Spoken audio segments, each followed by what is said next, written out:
तुम्हें इस दुनिया में लाने वाली ही तुम्हें परलोक भेजने की वजह बनेगी, जिसने तुम्हें 9 महीने अपने पेट में रख कर इतनी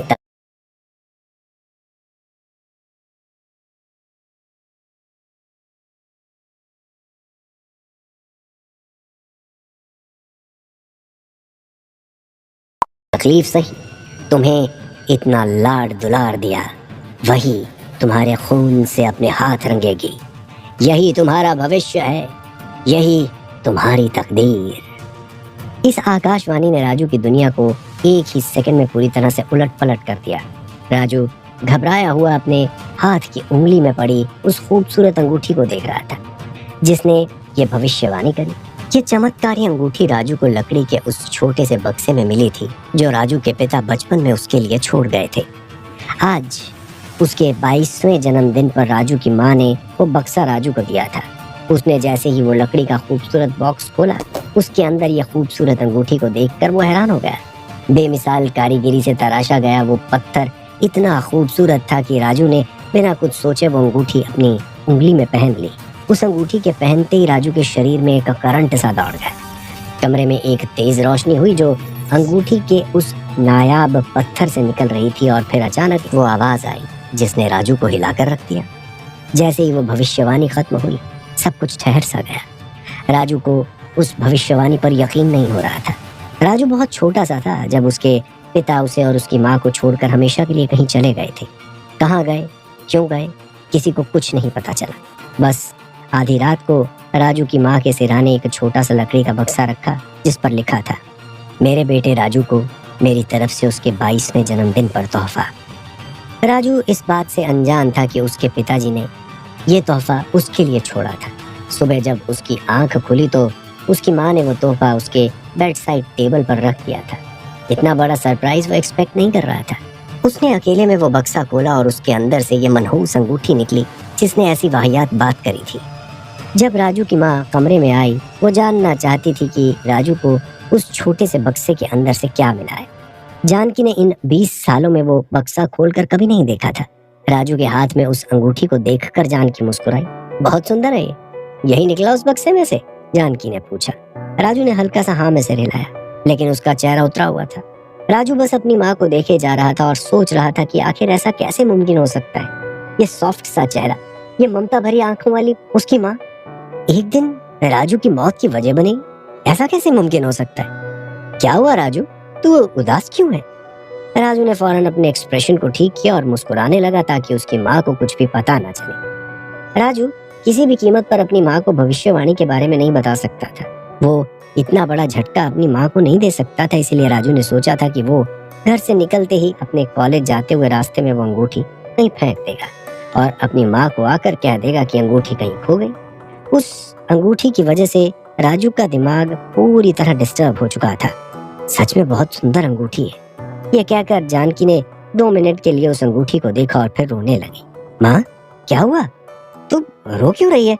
राजू ने फौरन अपनी माँ को गले लगा लिया। जानकी ने रोते हुए कहा, पता नहीं क्या गलती हो गई मुझसे राजू, जो तेरे पापा हमें छोड़कर चले गए। मैं ही पागल थी, कुछ भी अनाप शनाप बोल दिया करती थी। राजू ने फौरन अपनी माँ के आंसू पोंछे और उसके दोनों कंधों पर हाथ रखकर बच्चों की तरह समझाते हुए कहा, खबरदार जो फिर से रोना शुरू किया, आज मेरा बर्थडे है ना। जानकी ने मुस्कुराते हुए अपने आंसू पोंछे। राजू ने कहा, तू ये सब रोना धोना बंद कर, मैं आज कॉलेज से आऊंगा तो कहीं घूमने चलेंगे, ठीक है? और मेरे लिए मेरी फेवरेट खीर जरूर बनाना। भगवान तुम्हारी उम्र लंबी करे, जरूर बना कर रखूंगी। जानकी ने राजू को आशीर्वाद देते हुए कहा, भगवान तुम्हारी उम्र लंबी करे। कॉलेज के सारे रास्ते उसकी माँ की यह बात राजू के कानों में गूंज रही थी। क्या आशीर्वाद देने वाली माँ कातिल हो सकती है? ये सोचते हुए राजू पार्क के तालाब के सामने आकर रुक गया। उसने उस तालाब के पास खड़े होकर वो अंगूठी अपनी उंगली से उतारी। काफी देर तक वो उस अंगूठी को देखता रहा। कुछ देर तक सोचा और फिर उस अंगूठी को उसने तालाब में फेंक दिया। सॉरी पापा, राजू ने धीरे से मायूस होकर कहा। ठीक तभी एकदम से काले बादल पूरे आसमान पर छा गए और जोर से गरजने लगे। ऐसा लग रहा था जैसे राजू के उस अंगूठी फेंकने की वजह से ही ऐसा हुआ हो। राजू एकदम से घबरा गया और वो फौरन वहां से कॉलेज की तरफ आगे बढ़ गया। राजू एक मेडिकल स्टूडेंट था और अपने कॉलेज के हॉस्पिटल में ही एक प्रोबेशनरी डॉक्टर था। राजू को एक रेगुलर डॉक्टर बनने में 1 साल बाकी था। हॉस्पिटल पहुंचकर राजू उस अंगूठी और उसकी मनहूस भविष्यवाणी के बारे में भूलने की कोशिश करने लगा। लॉकर रूम में राजू ने अपना बैग टेबल पर रखा और वॉश बेसिन के पास जाकर उसने अपने चेहरे पर पानी मारा। एक गहरी सांस लेकर राजू ने खुद को आईने में देखा। राजू उस अंगूठी के बारे में, अपने पापा के बारे में या फिर इस भविष्यवाणी के बारे में सोचना नहीं चाहता था। चल अब नॉर्मल हो जा राजू, राजू ने खुद को आईने में देखकर कहा। लेकिन ठीक तभी अचानक से उसे उस अंगूठी की आवाज सुनाई पड़ी। तुम्हें मुझे फेंकना नहीं चाहिए था राजू। राजू एकदम से डर गया और झटका खाकर राजू एकदम से चौकन्ना हो गया और अपने चारों तरफ देखने लगा। कौन है? राजू ने डरते हुए आवाज लगाई। लॉकर रूम में कोई नहीं था, लेकिन पास के वॉशरूम से 2 लोगों की खुसर फुसर करने की आवाज आ रही थी, जिसमें स्टूडेंट्स शावर लेते थे। 2 लोग एक बाथरूम में क्या कर रहे? राजू ने धीरे से अपने आप से कहा। राजू उस बाथरूम की तरफ आगे बढ़ा, लेकिन जैसे ही राजू ने उस बाथरूम के पास जाकर अंदर से आ रही आवाज को गौर से सुना, राजू को एक भयंकर शॉक लगा। ये आवाज उसकी गर्लफ्रेंड तानिया की थी।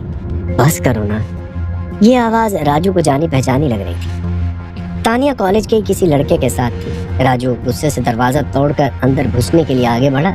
वो उस लड़के को जान से मार देना चाहता था, लेकिन फिर अचानक से राजू रुक गया।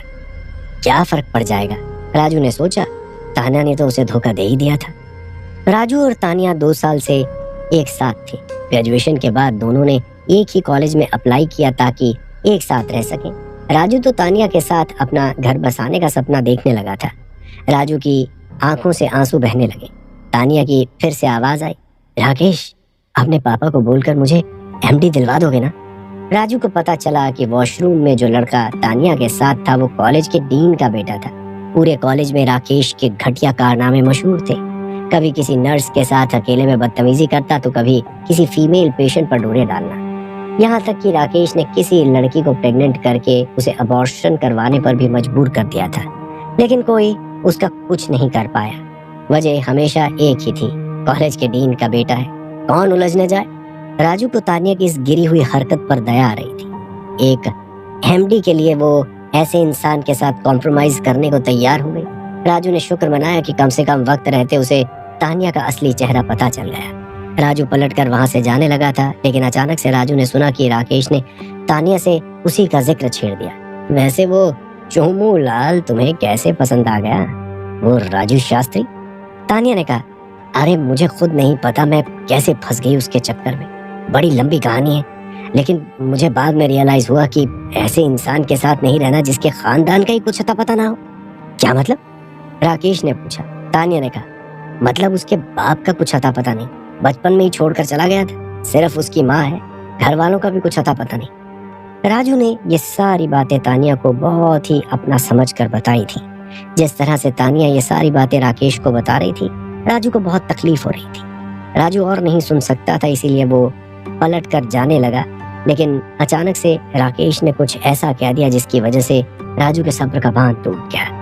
अरे इसका मतलब सचमुच में बास्टर्ड है वो तो। उसकी माँ एक बार कॉलेज में आई थी तो मैंने देखा था। देखते ही लगा था कि इससे पहले कि राकेश एक शब्द भी राजू की माँ के बारे में आगे बोल पाता, राजू ने जोर से वॉशरूम के दरवाजे पर लात मारी और गुस्से से दरवाजा तोड़कर अंदर घुस गया। राकेश और तानिया एकदम हड़बड़ा गए। दोनों ने कपड़े नहीं पहने थे। तानिया ने झट से तौलिया लपेट लिया। राजू को सामने खड़ा देखकर तानिया दंग रह गई थी, लेकिन राकेश ने जैसे ही देखा कि यह राजू है, वो एकदम से रिलैक्स हो गया। अरे तू है? तूने तो मुझे डरा ही दिया, मुझे लगा कोई सीनियर प्रोफेसर यहाँ आ गया।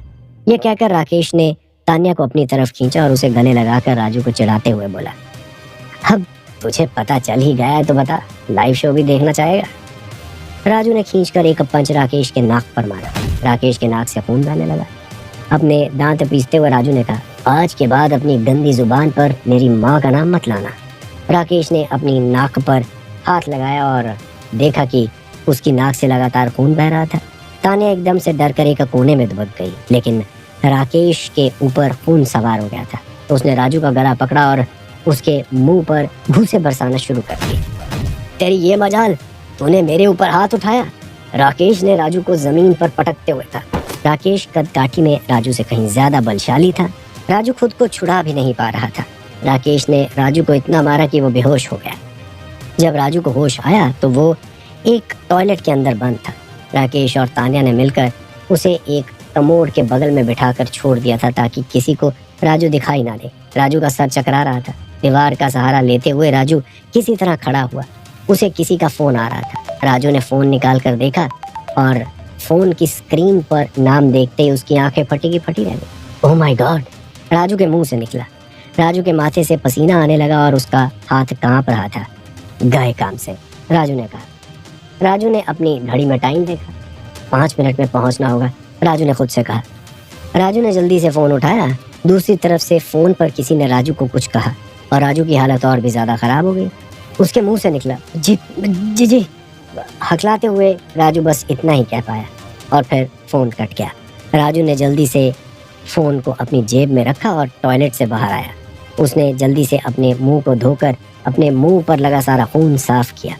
राकेश ने उसके चेहरे पर मार मार के पूरा मुंह सुजा दिया था। आंखों के नीचे काला निशान आ चुका था, लेकिन राजू को किसी और बात की घबराहट थी। वो जल्दी से चेंजिंग रूम से बाहर आया और तीसरे फ्लोर की तरफ जाने लगा। राजू जहां से भी गुजर रहा था उसका सूजा हुआ मुंह देखकर सब उसे घूर रहे थे, लेकिन राजू को किसी और ही बात की फिक्र थी। वो जल्दी से तीसरे फ्लोर पर पहुंचा और उस कैबिन के पास पहुंचा जिस कैबिन के दरवाजे पर लिखा था डायरेक्टर। कांपते हुए हाथों से राजू ने नॉक किया। अंदर से एक लड़की की सख्त आवाज आई, कम इन। राजू उस कैबिन के अंदर गया, लेकिन अंदर जाते ही उसने ऐसा कुछ देखा कि वो एकदम से हैरान हो गया। उसकी आंखें खुली की खुली रह गई। उसके चेहरे पर किसी तरह का ना ही डर था ना ही घबराहट थी, बल्कि वो हैरानी से उस शख्स को देखे जा रहा था जो उसके सामने बैठी थी। कुछ दिनों पहले इस हॉस्पिटल में एक नई डायरेक्टर आई थी, जिसके बारे में राजू को पता चला था कि वो बहुत ही स्ट्रिक्ट है और उस डायरेक्टर ने कई सारे स्टूडेंट्स को रेस्ट्रिकेट किया हुआ था। राजू ने आज तक उस नए डायरेक्टर को नहीं देखा था, इसलिए वो और भी ज़्यादा हैरान था, क्योंकि डायरेक्टर सुष्मिता दिखने में कुछ और ही लग रही थी। राजू अपने मन ही मन में सही शब्द ढूंढ रहा था, लेकिन उसे सिर्फ एक ही शब्द दिमाग में आया, सुपर हॉट। डायरेक्टर सुष्मिता दिखने में किसी मॉडल से कम नहीं थी। 0 फिगर, लंबी हाइट, घने काले लंबे बाल और एक सेक्सी सी साड़ी पहनी हुई थी। राजू को यकीन नहीं आ रहा था कि यही वो डायरेक्टर है जिसके बारे में इतनी ज़्यादा चर्चा है और सारे स्टूडेंट्स इतना डरते हैं। चेहरे से डायरेक्टर सुष्मिता बहुत ही प्लेजेंट मालूम हो रही थी। सुष्मिता ने अपने सामने वाली चेयर पर इशारा करते हुए राजू को कहा, बैठ जाओ। सुष्मिता की आवाज़ में सख्ती थी। राजू चुपचाप चेयर पर आकर बैठ गया। सुष्मिता ने एक डॉक्यूमेंट राजू के सामने रखा। मिस्टर रजनीश शास्त्री? सुष्मिता ने पूछा। जी मैडम, राजू ने जवाब दिया और राजू ने उस डॉक्यूमेंट की तरफ देखा। राजू ने देखा कि वो डॉक्यूमेंट उसका रिसर्च पेपर था जो राजू ने ही तैयार किया था, लेकिन उस डॉक्यूमेंट को गौर से देखने के बाद उसने कहा, मैडम ये रिसर्च पेपर तो मेरा है, लेकिन मैंने इस फॉर्मेट में सबमिट नहीं किया था। सुष्मिता ने कहा, इसीलिए तो बुलाया है तुम्हें, ये रिसर्च पेपर आपका नहीं, डॉक्टर राकेश का है। राजू हैरानी से सुष्मिता की तरफ देखने लगा। इससे पहले कि राजू कुछ कह पाता, सुष्मिता ने एक उंगली दिखाकर राजू को चुप रहने का इशारा किया और फिर कहा, तुम्हारे ऊपर प्लेजरिज्म का इल्जाम है। ये सुनकर राजू का मुंह खुला का खुला रह गया। सुष्मिता ने राजू को देखते हुए गुस्से में कहा, तुम्हारा रिसर्च पेपर 2 दिन पहले सबमिट हुआ है और राकेश का रिसर्च पेपर 1 हफ्ते पहले, यानी चोरी तुमने की है। राजू को समझ नहीं आ रहा था कि ऐसा कैसे मुमकिन है। उसने तो 1 हफ्ते पहले अपने रिसर्च के डॉक्यूमेंट्स तानिया को सबमिट करने के लिए दिए थे। तभी मौजूदा सिचुएशन को देखते हुए राजू समझ गया कि तानिया ने वो रिसर्च पेपर राकेश के नाम से सबमिट कर दिए थे और 2 दिन पहले फॉर्मेट बदलकर उसके नाम से वही पेपर सबमिट कर दिए। ये सब हुआ उसे फंसाने के लिए। राजू जानता था कि उसकी इस बात पर किसी को यकीन नहीं आएगा। मिस्टर रजनीश शास्त्री, तुम्हारे रिकॉर्ड को देखते हुए मैं तुम्हें अनिश्चित काल के लिए डिमोट कर रही हूँ। आज से तुम नर्स की ड्यूटी करोगे। You may leave now. Raju shock था। लेकिन मैडम मेरी। सुष्मिता ने राजू की बात को काटते हुए कहा, जो भी बोलना सोच समझ कर बोलना, मेरे पास तुम्हारे लिए और भी ऑप्शंस हैं। राजू को लगा कि चुपचाप बाहर निकल जाने में ही उसकी भलाई है। वो चुपचाप सुष्मिता के कैबिन से बाहर निकल गया।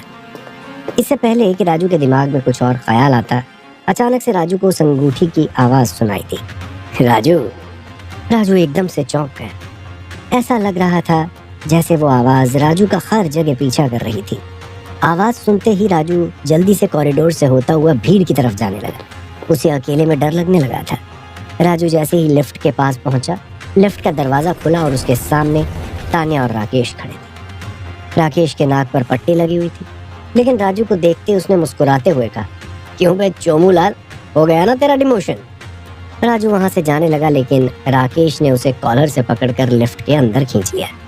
राकेश ने राजू की अच्छी तरह से रैगिंग करने का मन बना लिया था, लेकिन तान्या बात को आगे बढ़ाना नहीं चाहती थी। उसने धीरे से राकेश को कहा, जाने दो राकेश। क्यों जाने दो? राकेश ने हैरानी से तान्या की तरफ देखकर कहा, मुझे हमदर्दी है, बेचारे का डिमोशन हो गया है, ऊपर से ये अपनी माँ की नाजायज औलाद भी तो है, इस पर तरस नहीं आएगा तो और किस पर आएगा? ये सब सुनकर राजू ने गुस्सा कंट्रोल करते हुए अपनी मुट्ठी बांध ली और अपने हाथ अपनी जेब में डाल लिए। वो राकेश पर हाथ नहीं उठाना चाहता था। जैसे उसने पॉकेट में हाथ डाला, अचानक से उसे जेब में कुछ महसूस हुआ और राजू की आंखें हैरानी से चौड़ी हो गई। राजू ने हल्का सा हाथ निकाल कर देखा तो उसकी जेब में वही अंगूठी थी जो कॉलेज आते हुए उसने तालाब में फेंक दी थी। ये कैसे मुमकिन है? ये मेरे पास कैसे आ गई? राजू ने मन ही मन सोचा। राजू का दिमाग चकरा रहा था। मतलब वो सारी आवाज इसी अंगूठी से आ रही थी। ठीक तभी लिफ्ट का दरवाजा ग्राउंड फ्लोर पर आकर खुला। हॉस्पिटल की लॉबी में कई सारे स्टाफ और पेशेंट के रिलेटिव्स की भीड़ लगी हुई थी। तान्या और राकेश को ग्राउंड फ्लोर पर ही जाना था। राकेश ने लिफ्ट के दरवाजे के बीच में अपना पैर रख दिया ताकि लिफ्ट खुली रहे। राजू समझ गया कि राकेश के मन में कुछ ना कुछ गंदी हरकत करने का ख्याल आया है।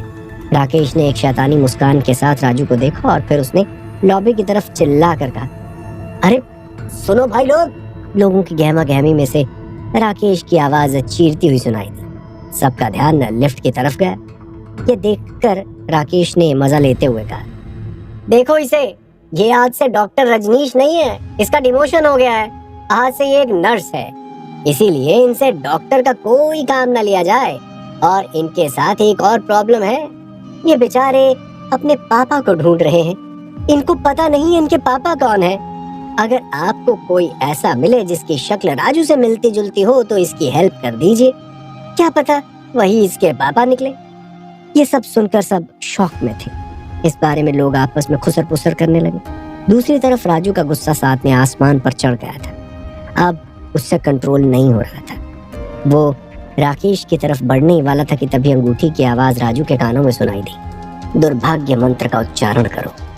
यह आवाज सिर्फ राजू सुन पा रहा था। आवाज के सुनते ही राजू की आंखों के सामने उस मंत्र के शब्द दिखाई देने लगे। राजू अपने आप ही अपने मन में वो मंत्र पढ़ने लगा, लेकिन वो हैरान था, उसे तो संस्कृत आती ही नहीं थी, तो फिर कैसे? राजू कुछ और सोचता, उससे पहले ही उस मंत्र के पढ़ते ही अचानक से लिफ्ट जोर से हिली और राकेश जो दरवाजे के बीच में खड़ा था, दरवाजे से जोर से टकरा कर औंधे मुंह लिफ्ट से बाहर की तरफ गिर पड़ा। ठीक तभी लिफ्ट के ऊपर दीवार पर लगी बड़ी सी वॉल क्लॉक निकलकर राकेश के सर पर आ गिरी और उसका सर फट गया। ये देखकर वहां मौजूद सब लोग चौंक गए। सबके चेहरों पर कंफ्यूजन साफ दिखाई दे रही थी। राकेश के सर से खून बह रहा था। तान्या ये सब देखकर बुरी तरह घबरा गई थी। राकेश, तुम ठीक तो हो? तान्या ने कहा। राकेश ने गुस्से में तान्या को झटका देते हुए कहा, दिखाई नहीं दे रहा है क्या? तान्या ने राकेश को शॉक होते हुए देखा। राकेश उठने की कोशिश कर रहा था कि तभी दो वार्ड बॉय राकेश की मदद करने के लिए दौड़कर उसकी तरफ आने लगे, लेकिन एक वार्ड बॉय का पैर फिसला और उसके हाथ में मौजूद शीशे की 2 बोतलें हाथ से छूटकर गिर गईं और उन बोतलों में जो दवाई थी वो राकेश के घाव पर गिर गई। उसके खून में मिक्स होकर वह दवाई उसके शरीर के अंदर चली गई, जिसके रिएक्शन से राकेश पागलों की तरह चिल्लाने लगा, मर गया। राजू समझ गया कि ये सब उस बैड लक वाले मंत्र की वजह से हो रहा था। ये सब होता देखकर राजू बुरी तरह से घबरा गया। उसने लिफ्ट में बटन दबाया और दरवाजा बंद किया। लिफ्ट के खुलते ही चेंजिंग रूम में जाकर उसने जल्दी से अपनी माँ को फोन किया। राजू अपनी माँ से उस अंगूठी के बारे में बात करना चाहता था। राजू की माँ इस सब चीजों से बेखबर मार्केट से सब्जी खरीद रही। फोन उठाते ही उसने पूछा, हाँ बेटा राजू, क्या हुआ? माँ, क्या उस अंगूठी के बारे में अब तुझे कुछ पता है? जानकी ये सवाल सुनकर हैरान हो गई और उसने कहा, मैं कुछ नहीं समझी राजू, वो तुम्हारे पापा की तरफ से गिफ्ट है, बस मुझे इतना ही पता है। आज से पहले मैं ये भी नहीं जानती थी कि उस बॉक्स में क्या था। माँ, ऐसा कैसे हो सकता है कि तुम्हें कुछ नहीं पता? जानकी राजू की बात सुनकर कंफ्यूज हो। पर बात क्या हुई राजू? राजू ने जानकी की कंफ्यूजन को समझते हुए फ्रस्ट्रेशन में फोन काट दिया। उसका पूरा शरीर कांप रहा था। दूसरी तरफ जानकी राजू की कॉल से परेशान हो गई थी। उसने फिर से उसे फोन लगाया। राजू ने फोन रिसीव करके कहा, माँ मैं घर आकर बात करता हूँ। जानकी भी घबरा गई। कुछ तो बता राजू, बात क्या है? मैं घर आकर बात करता हूँ, राजू ने दोबारा कहा। फिर राजू ने फोन काट दिया और घर आने के लिए निकल पड़ा। राजू फौरन अपनी माँ से मिलकर उस अंगूठी के बारे में जितना हो सके जानना चाहता था, क्योंकि इस अंगूठी ने जो भविष्यवाणी की थी उस भविष्यवाणी को अब राजू इग्नोर नहीं कर सकता था। उसे अंगूठी की ताकत का अंदाज हो रहा था। राजू परेशान अपनी धुन में हनुमान वाटिका पार्क से होता हुआ अपने घर की तरफ जा रहा था कि ठीक तभी उसके कानों में लोगों के चिल्लाने की आवाज सुनाई दी। अरे बचाओ बचाओ, कोई उस बच्चे को बचाओ। राजू ने देखा कि उस पार्क के तालाब में एक बच्चा डूब रहा था। सब चिल्ला रहे थे, लेकिन कोई खुद उस तालाब में कूदने का नाम नहीं ले रहा था। बच्चे को बचाने के लिए राजू के कदम अपने आप ही उस तालाब की तरफ चल पड़े। अचानक से राजू को आवाज आई, ऐसा मत करना वरना तुम्हारी माँ की उम्र घट जाएगी। ये सुनकर राजू एकदम से रुक गया। लेकिन वो बच्चा डूब रहा है, राजू ने हड़बड़ी में बुदबुदाते हुए कहा। उस अंगूठी से कोई जवाब नहीं। राजू असमंजस में पड़ गया कि वो क्या करे। उसकी आंखों के सामने एक मासूम बच्चा डूब रहा था। अगर वो वक्त पर आगे नहीं बढ़ा तो इस मासूम की जान चली जाएगी, और अगर वो उस बच्चे को बचाने चला गया तो उसकी माँ की उम्र घट सकती थी। ये कैसे दुविधा में फंस गया था वो। राजू उस अंगूठी की बात को अब नजरअंदाज नहीं कर सकता था। उसके सामने वो बच्चा पूरी तरह पानी के अंदर डूब गया था। राजू से रहा नहीं गया और वो उस तालाब में कूद गया। तालाब की गहराइयों से उसने उस बच्चे को बचाकर बाहर निकाला। बच्चे का पेट पानी से पूरा फूल चुका था। राजू ने उसका पेट दबाकर उस बच्चे के मुंह और नाक से पानी निकाला। कुछ मिनटों के बाद बच्चे ने धीरे से अपनी आंखें खोली और बड़ी मासूमियत से कहा, थैंक यू अंकल। तभी राजू को आवाज सुनाई पड़ी, तुम्हारी माँ की उम्र 1 साल घट चुकी है। ये सुनकर राजू के होश उड़ गए। ये क्या कर दिया उसने? अपनी माँ की उम्र में से 1 साल कम कर दिया। कहाँ है मेरा पोता, कहाँ है? ठीक तभी एक बूढ़ा सा आदमी वहां पर दौड़ता हुआ है। उस बूढ़े से आदमी के साथ उसका एक बॉडीगार्ड जैसा लंबा चौड़ा आदमी भी था। बेटा तुम ठीक तो हो? उस बूढ़े आदमी ने बच्चे को अपने गले लगाते हुए पूछा। दादाजी मैं ठीक हूँ, इन अंकल ने मुझे बचाया। उस बूढ़े आदमी ने राजू की तरफ देखा और उसके कंधे पर हाथ रखकर कहा, आपका बहुत बहुत शुक्रिया बरखुरदार, आपने मेरे पोते की जान बचाई। अंगूठी की बात सुनकर राजू का मूड पहले से इतना खराब हो चुका था कि उसने झुंझलाहट में अंगूठी की भविष्यवाणी का गुस्सा उस बूढ़े आदमी पर निकाल दिया। अपने पोते को संभाल कर नहीं रख सकते क्या? जब बच्चों को संभालना नहीं आता तो घुमाने के लिए क्यों लेकर निकलते हो? राजू के इतना जोर से चिल्लाने पर उस बूढ़े आदमी के बॉडीगार्ड ने आगे बढ़कर कड़ी आवाज में कहा, ए लड़के खबरदार, तुम्हें पता भी है तुम किससे बात कर रहे हो? इससे पहले कि वो बॉडीगार्ड और कुछ कहता, उस बूढ़े आदमी ने अपने बॉडीगार्ड को रोकते हुए राजू से कहा, तुम सही कह रहे हो, मेरी ही गलती है, आई एम सॉरी, आइंदा से ख्याल रखूंगा। उस बूढ़े आदमी की बात करने के लहजे से राजू को अपने चिल्लाने पर शर्मिंदगी होने लगी। आई एम सॉरी, मैं जरा गुस्से में कुछ ज्यादा ही बोल गया, राजू ने कहा। कोई बात नहीं, शायद you are having a bad day, मैं समझ सकता।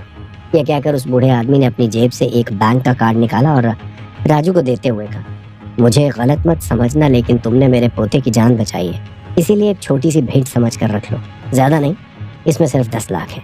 10 लाख? ये राजू के लिए एक बहुत बड़ी रकम थी। राजू वो कार्ड लेने के लिए हाथ बढ़ा ही रहा था कि अचानक से अंगूठी की आवाज आई, इसे मत लेना, तुम्हारे लिए ठीक नहीं। राजू ने झट से अपना हाथ पीछे कर लिया और कहा, सॉरी मैं ये नहीं ले सकता।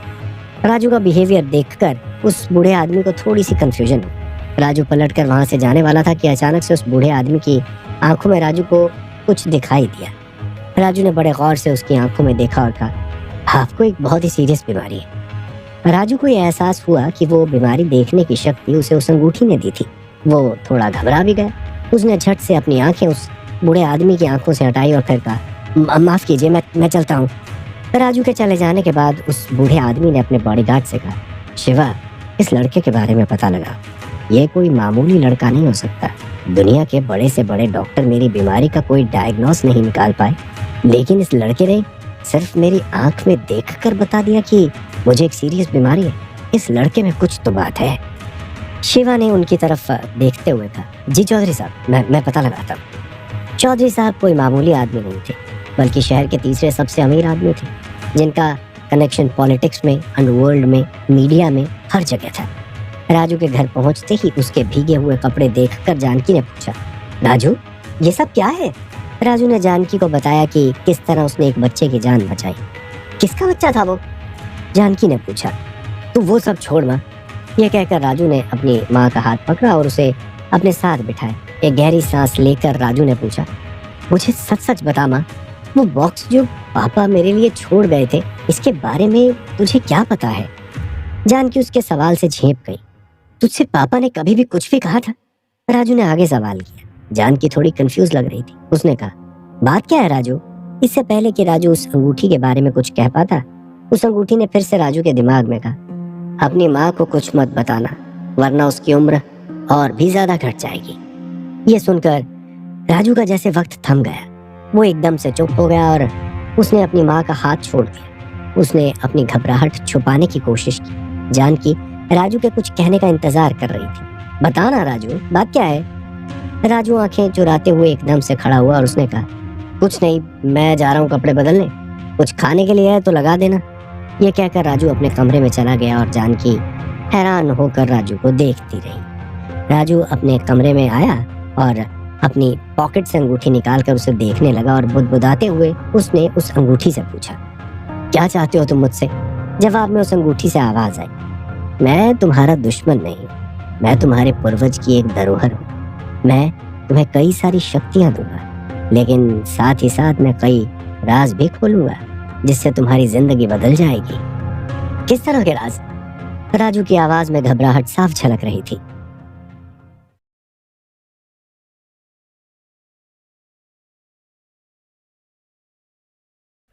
सही वक्त आने पर तुम्हें सारी बात पता चल जाएगी। उस आवाज में एक अजीब सी खनक थी। राजू ने थोड़ा डरते हुए पूछा, और वो सही वक्त कब आएगा? सही वक्त? वो सही वक्त आने पर पता चल जाएगा। ये जवाब सुनकर राजू के चेहरे पर निराशा छा गई और वो थोड़ा इरिटेट भी हो रहा था। उसने गुस्से में उस अंगूठी को अपने बेड साइड टेबल पर रख दिया और बाहर खाना खाने चला गया। राजू की माँ ने राजू के लिए खाना लगाया, लेकिन वो राजू के इस अजीब से बिहेव से थोड़ा टेंशन में थी। वो अपने मन में सोचे जा रही थी कि आखिर राजू किस बात के लिए इतना ज्यादा परेशान था। खाना खाते हुए भी राजू के होश उड़े हुए थे। वो खोया खोया था। मस्ती मजाक करने वाला लड़का एकदम से चुप कैसे हो सकता है? अपने जन्मदिन पर भी कोई इतना शांत रह सकता है? ये बात जानकी के खलक से उतर नहीं रही थी। जानकी से रहा नहीं गया और उसने चिंता दिखाते हुए पूछा, राजू क्या बात है, तू कुछ परेशान लग रहा है? राजू ने झट से अपने एक्सप्रेशन को ठीक किया और फिर कहा, ऐसा कुछ नहीं है माँ, वो बस थोड़ी सी टेंशन हो गई थी मुझे। तूने मुझे फोन पर साफ कहा था कि तुझे उस अंगूठी के बारे में बात करनी थी। क्या बात करनी थी तुझे? कुछ हुआ है क्या? जानकी ने पूछा। राजू ने अपनी माँ की तरफ देखा। उसके चेहरे पर उसके लिए इतनी टेंशन देखकर वो बेचैन हो गया। उसे भविष्यवाणी की याद आई और उसने अपने इमोशंस को संभालते हुए बहाना बनाते हुए कहा, नहीं ऐसी कोई बात नहीं है। बात ये है कि एक लड़के को वो अंगूठी बहुत पसंद आ गई थी और वो मुझे अच्छी खासी कीमत दे रहा था। मुझे लगा पता नहीं मुझे बेचनी चाहिए या नहीं। हमारे घर की हालत तो ऐसी चल रही है कि पैसों की जरूरत हमेशा रहती है, इसीलिए मैंने सोचा कि एक बार तुझसे बात कर लूं। ये सुनकर जानकी को थोड़ा अजीब लगा। राजू, वो तेरे पापा की आखिरी निशानी है। बिल्कुल माँ, यही तो मैंने सोचा। अब छोड़ना, मैं भी बेवकूफ की तरह कुछ भी सोच रहा था। तो टेंशन मत ले माँ, मैं उसे नहीं बेचूंगा। राजू ने झूठ तो बोल दिया, लेकिन खाना खाने के बाद जब सोने के लिए अपने कमरे में आया तो उसने अंगूठी को उठाकर देखा। कुछ देर सोचने के बाद राजू ने उस अंगूठी को खिड़की से दूर फेंक दिया। फिर बहुत ही आहिस्ता से उसने अपनी जेब में हाथ डाला। हाथ जेब में डालते ही राजू के चेहरे का रंग उड़ गया। जिस बात का राजू को डर था वही हुआ।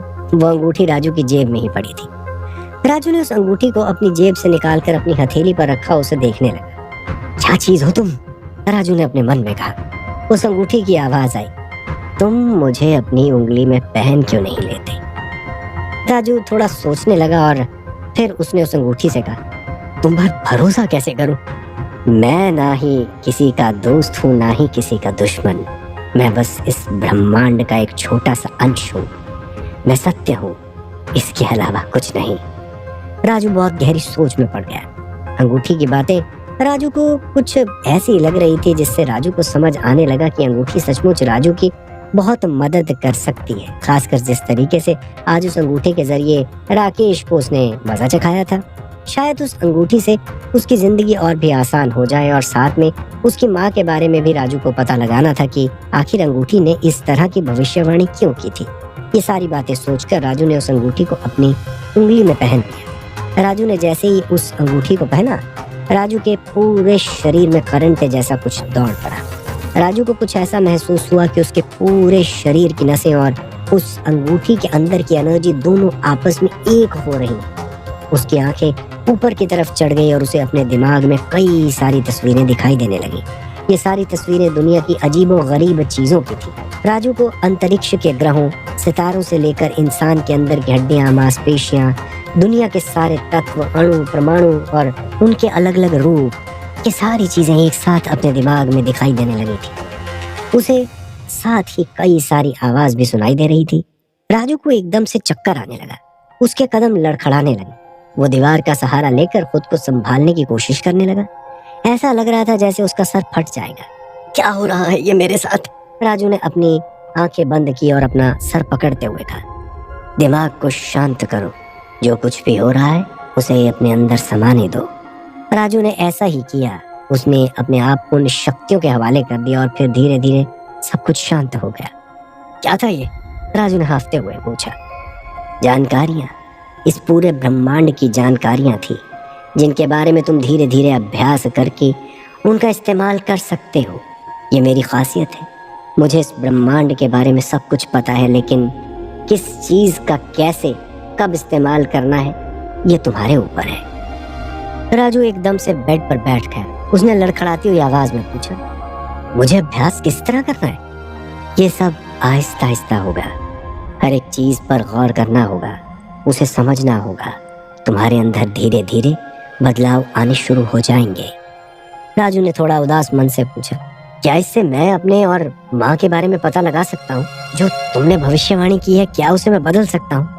अंगूठी ने कहा, नहीं, वो भविष्यवाणी टल नहीं सकती और उसके बारे में सही वक्त आने पर ही तुम्हें सब कुछ पता चलेगा। राजू इस जवाब से निराश हो गया। वो बेड से उठा और जमीन पर आलती पालती मार के योग आसन में बैठकर ध्यान करने लगा। उसका मन विचलित था। वो अपने मन के अंदर उस अंगूठी के ज्ञान से सारी कलाओं को समझ रहा था और थोड़ी ही देर में राजू को उसी मुद्रा में नींद आ गई। सुबह जब राजू की आंखें खुली तो उसे बड़ा अलग महसूस हो रहा था। उसे अब कई सारी जानकारियां मिल चुकी थी। Martial arts, medical knowledge, business skills, बहुत सारी ऐसी चीजें थी जिसके बारे में राजू को बड़ी सटीक जानकारी हो गई थी।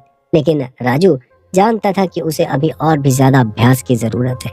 राजू को अपने शरीर के अंदर कुछ अलग अलग सा महसूस हो रहा था। ऐसा लग रहा था जैसे वो काफी चीजें कर सकता है जो आज से पहले उसे बिल्कुल नहीं करना आता था। अपनी एबिलिटी को परखने के लिए उसने एक हाथ से पुशअप करना शुरू कर दिया। फिर उसके बाद वो हाथों के बल उल्टा खड़ा हो गया। उसके बाद उसने अपना एक हाथ भी जमीन से हटा लिया और सिर्फ एक हाथ की 2 उंगलियों पर राजू उल्टा उंगलियों के बल खड़ा हुआ था। वाह, दिस इज अमेजिंग, राजू ने कहा। ठीक तभी कमरे के नीचे से जानकी की आवाज आई, राजू उठ गया है क्या? राजू जल्दी से सीधा खड़ा हुआ और फिर टी शर्ट पहनकर नीचे अपनी माँ के पास गया। राजू तू तैयार हो जा, मैं नाश्ता लगा देती हूँ। राजू देख सकता था कि उसकी माँ की आंखें नींद ना आने की वजह से लाल थी। शायद रात भर वो राजू के बारे में ही सोच रही थी। माँ तू ठीक है ना? राजू ने पूछा। जानकी ने थोड़ा हिचकिचाते हुए कहा, राजू तानिया का क्या हालचाल है? तानिया के बारे में आज राजू की माँ ने बहुत दिन बाद पूछा था। उसे राजू और तानिया के बीच के रिलेशनशिप के बारे में बहुत पहले से ही पता था, लेकिन तानिया पहले से ही राजू की माँ को पसंद नहीं थी। लेकिन आज अचानक से उसकी माँ ने राजू से ऐसा क्यों पूछा? राजू ने बात को टालते हुए कहा, माँ मैं बिल्कुल ठीक हूँ, हमारे बीच किसी तरह की लड़ाई नहीं हुई, वो बस थोड़ा बिजी है आजकल। राजू ने झूठ बोला। लेकिन तुम दोनों एक दूसरे को लेकर सीरियस तो हो ना? बिल्कुल माँ, राजू ने फिर से झूठ बोला। लेकिन अब भी हम दोनों पढ़ाई पर ध्यान दे रहे हैं। ये सुनकर अच्छा लगा। ठीक है, लेकिन एक बार उसे आज शाम को घर ले आना। मैं उसके माँ बाप से भी मिलना चाहती। कम से कम मिलकर एक बार बात साफ कर लेनी चाहिए ना, अगर तुम दोनों का ऐसा कुछ इरादा हो तो। राजू बिना कुछ कहे चुपचाप अपने कमरे में चला गया। कुछ देर बाद वो कॉलेज के लिए रेडी होकर नीचे नाश्ता करने आया। जानकी भी काम पर जाने के लिए तैयार हो गई थी। जैसे ही राजू जाने लगा, उसकी माँ ने फिर से तान्या को शाम में घर लाने के लिए कहा। राजू को पता नहीं क्या हुआ, उसने छिलते हुए अपनी माँ को जवाब दिया। जानकी राजू के इस तरह के बिहेवियर से हैरान हो गई। राजू ये बोलकर घर से निकल गया। राजू को बार बार तान्या का नाम सुनकर तकलीफ हो रही थी, लेकिन वो अपनी माँ को असली बात नहीं बताना चाहता था। ऊपर से उसने अपनी माँ पर इतनी जोर से चिल्ला दिया कि राजू को खुद पर बहुत गुस्सा आ रहा था और बहुत तकलीफ भी हो रही थी। जानकी राजू को लेकर टेंशन में आ गई। राजू उसी बुरे मूड में अपने कॉलेज वाले हॉस्पिटल पहुंचा। अपनी नर्स की ड्यूटी ज्वाइन करने के लिए आज उसका पहला दिन था। चेंजिंग रूम में वो जब नर्स की यूनिफॉर्म पहनने गया तो उसने देखा कि सब उससे दोगुनी उम्र के। राजू को देखकर सब धीमी आवाज में फुसफुसा रहे थे। राजू चुपचाप उन सबको इग्नोर करते हुए अपनी ड्रेस चेंज कर रहा था। उनमें से एक एल्डरली नर्स राजू के पास आई और बड़ी ही सद्भावना से मुस्कुराते हुए उसने राजू से कहा, बेटा कैसा लग रहा है तुम्हें? राजू थोड़ा कंफ्यूज हो गया। उसने कहा, जी मैं कुछ समझा नहीं। राजू ने देखा वहाँ मौजूद नर्सिंग स्टाफ उसकी तरफ ही देख रहा था। उन सब के चेहरे पर राजू के लिए एक अफसोस था। उस नर्स ने राजू से कहा, हम समझ सकते हैं बेटा, तुम डॉक्टर से नर्स बन गए, बहुत बुरा लग रहा होगा, लेकिन घबराओ मत, ऊपर वाले पर विश्वास रखो। यह काम इतना भी बुरा नहीं है, हम लोग 10-15 साल से नौकरी कर रहे हैं। जैसे ही उस नर्स ने राजू को लंबा चौड़ा लेक्चर देना शुरू किया, राजू का मूड और भी खराब हो गया, लेकिन वो उनकी उम्र का लिहाज कर रहा था, इसीलिए बिना कुछ कहे वो चुपचाप सुनता रहा। राजू वहां से जाना चाहता था, लेकिन सबने मिलकर राजू को घेर लिया और अब राजू के सब्र का बांध टूटता जा रहा था। तभी वहां पर हेड नर्स आई और उसने सबको हटने के लिए कहा, क्या हो रहा है ये, छोड़ दो उसे अकेला। सब अपने अपने काम के लिए वहां से चले गए और राजू ने राहत की सांस ली। हेड नर्स ने राजू से कहा, तुम्हारी ड्यूटी 301 नंबर वार्ड में है और जरा संभाल करके जाना, वो पेशेंट बहुत ही खड़ूस है। 4 नर्स बदलवा चुकी है, वो अपने वुंड की ड्रेसिंग किसी को करने नहीं दे रही है। आप डॉक्टर हो इसीलिए आपको भेज रही हूँ, आपको ज्यादा एक्सपीरियंस है इस तरह की सिचुएशन को हैंडल करने का, ध्यान से। राजू ने हाँ में गर्दन हिलाई और फौरन वहां से निकल गया। राजू जैसे ही वार्ड नंबर 301 में गया, उसने देखा कि वो फीमेल पेशेंट अपने बेड पर बैठी हुई राजू की तरफ घूर के देख रही थी। राजू ने अपनी नजरें नीचे कर ली और आगे बढ़कर उसकी ड्रेसिंग की किट साइड में रखी और फिर उसने उस फीमेल पेशेंट के पैर की तरफ देखा। बाएं पैर में निशान दिखाई दे रहा था।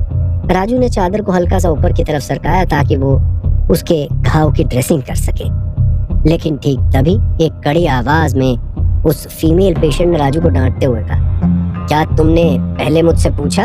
राजू एकदम से हड़बड़ा गया। उसने उसकी तरफ देखा, वो गुस्से में थी और उसने दोबारा राजू से कहा, चादर हटाने से पहले मुझसे पूछा तुमने? सॉरी, मुझे पूछना चाहिए था, वो मुझे आपकी ड्रेसिंग करनी है। उस लड़की ने एक बार फिर से रूखे अंदाज में कहा, तो पूछना चाहिए ना पहले। उस लड़की की बदतमीजी राजू को अच्छी नहीं लग रही थी, लेकिन राजू ने अपने गुस्से को काबू में करते हुए उस लड़की से कहा, मैडम मैंने कहा ना सॉरी। उस लड़की ने जवाब दिया, एटीट्यूड किस बात का दिखा रहे हो? राजू को लगा कि वो लड़की खामखाई उससे उलझने के मूड में थी। राजू के स्वाभिमान को ठेस पहुंच रही थी। मैं एटीट्यूड नहीं दिखा रहा हूँ मैडम, मैं बस अपना काम कर रहा हूँ। अच्छा, मुझे तो लग रहा है कि तुम एटीट्यूड दिखा रहे हो। कंप्लेंट करूं तुम्हारी मैं तुम्हारे सीनियर से? राजू से अब रहा नहीं गया। उसने गुस्से में उस लड़की से कहा, तुम्हें जिसको कंप्लेंट करनी है कर दो, समझी? मैं प्यार से बात कर रहा हूँ तो तुम्हें समझ नहीं आ रही क्या बात है? तुम्हें क्या लगता है हमारी कोई सेल्फ रिस्पेक्ट नहीं होती क्या? हमें किसी तरह की कोई तकलीफ नहीं होती? मेडिकल स्टाफ हूँ, तुम्हारे घर का नौकर नहीं। जैसे ही राजू ने उस लड़की पर अपनी भड़ास निकाली, उस लड़की की सिट्टी पिट्टी गुम हो गई। वो बस आंखें फाड़ कर राजू को देखे जा रही थी। वो लड़की एक वीआईपी पेशेंट थी। उसे यकीन नहीं हो रहा था कि एक नर्स ने उसके साथ इतने बुरे तरीके से चिल्लाकर बात की थी। राजू भी अपना आपा खो चुका था। वो झुंझलाकर वार्ड नंबर 301 से बाहर निकला और गुस्से में जाने लगा, लेकिन फिर अचानक से राजू एक पल के लिए रुक गया। उसे एकदम से डायरेक्टर सुष्मिता की बात याद आ गई। अगर इस फीमेल पेशेंट की कंप्लेंट डायरेक्टर सुष्मिता तक पहुंची तो वो राजू को सीधे रेस्ट्रिकेट कर सकती है। फिलहाल के लिए राजू को समझदारी से काम लेना होगा।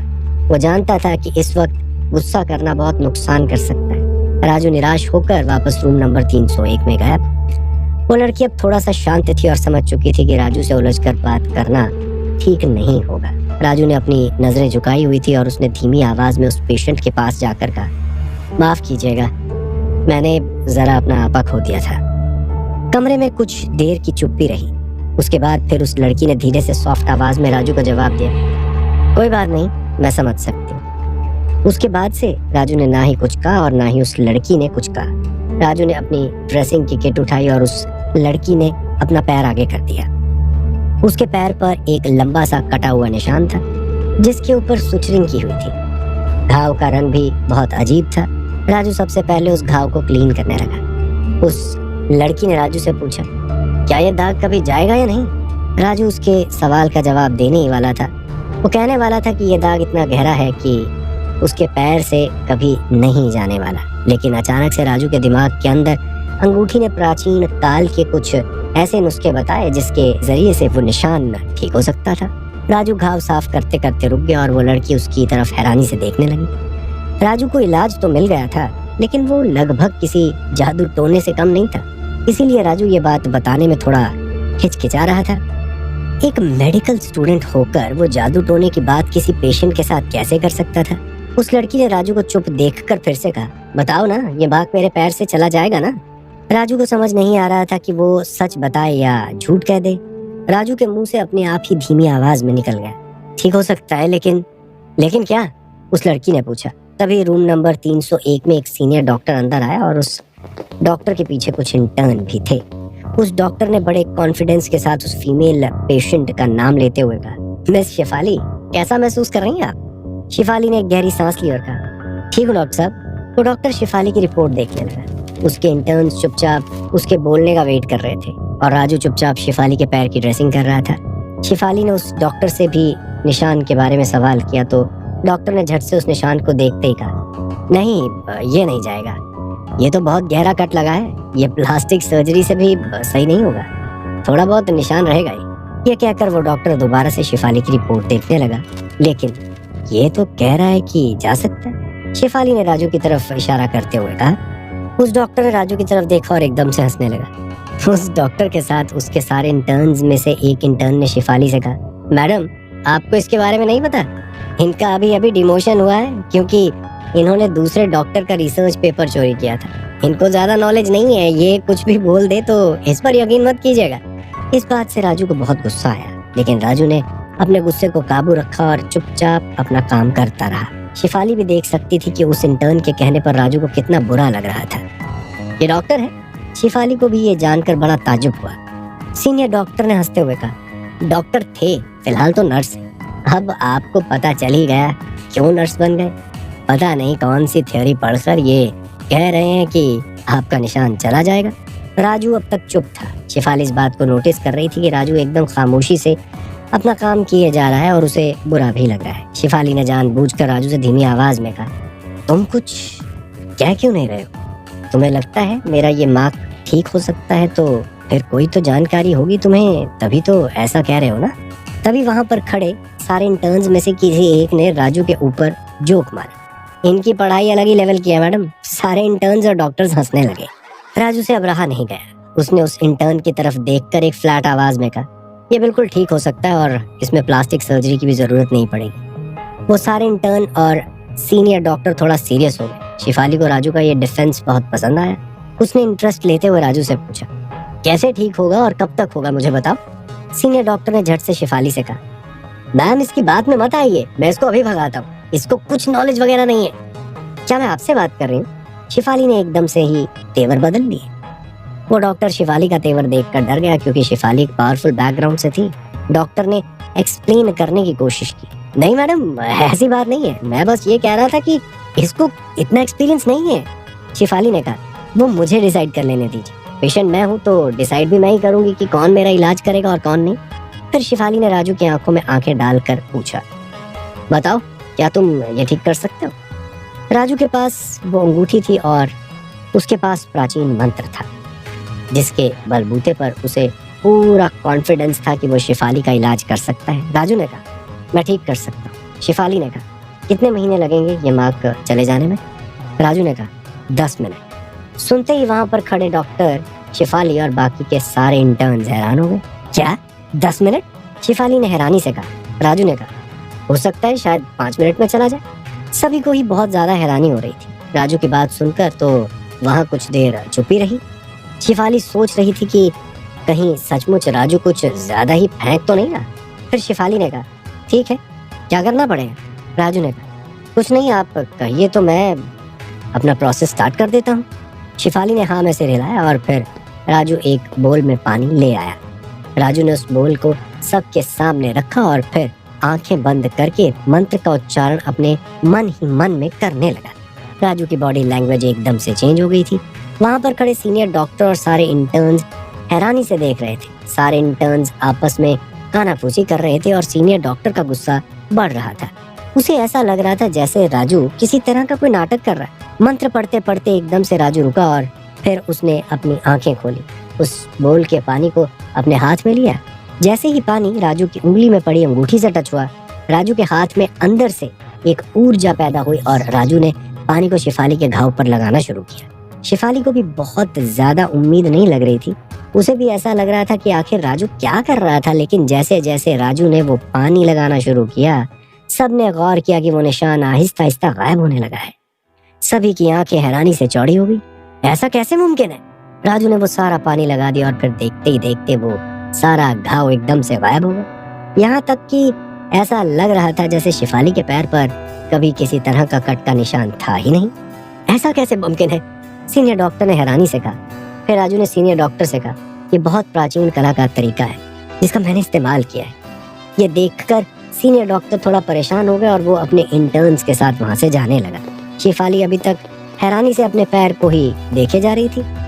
मैंने ऐसा डॉक्टर कभी नहीं देखा, मैंने ऐसा चमत्कार कभी नहीं देखा।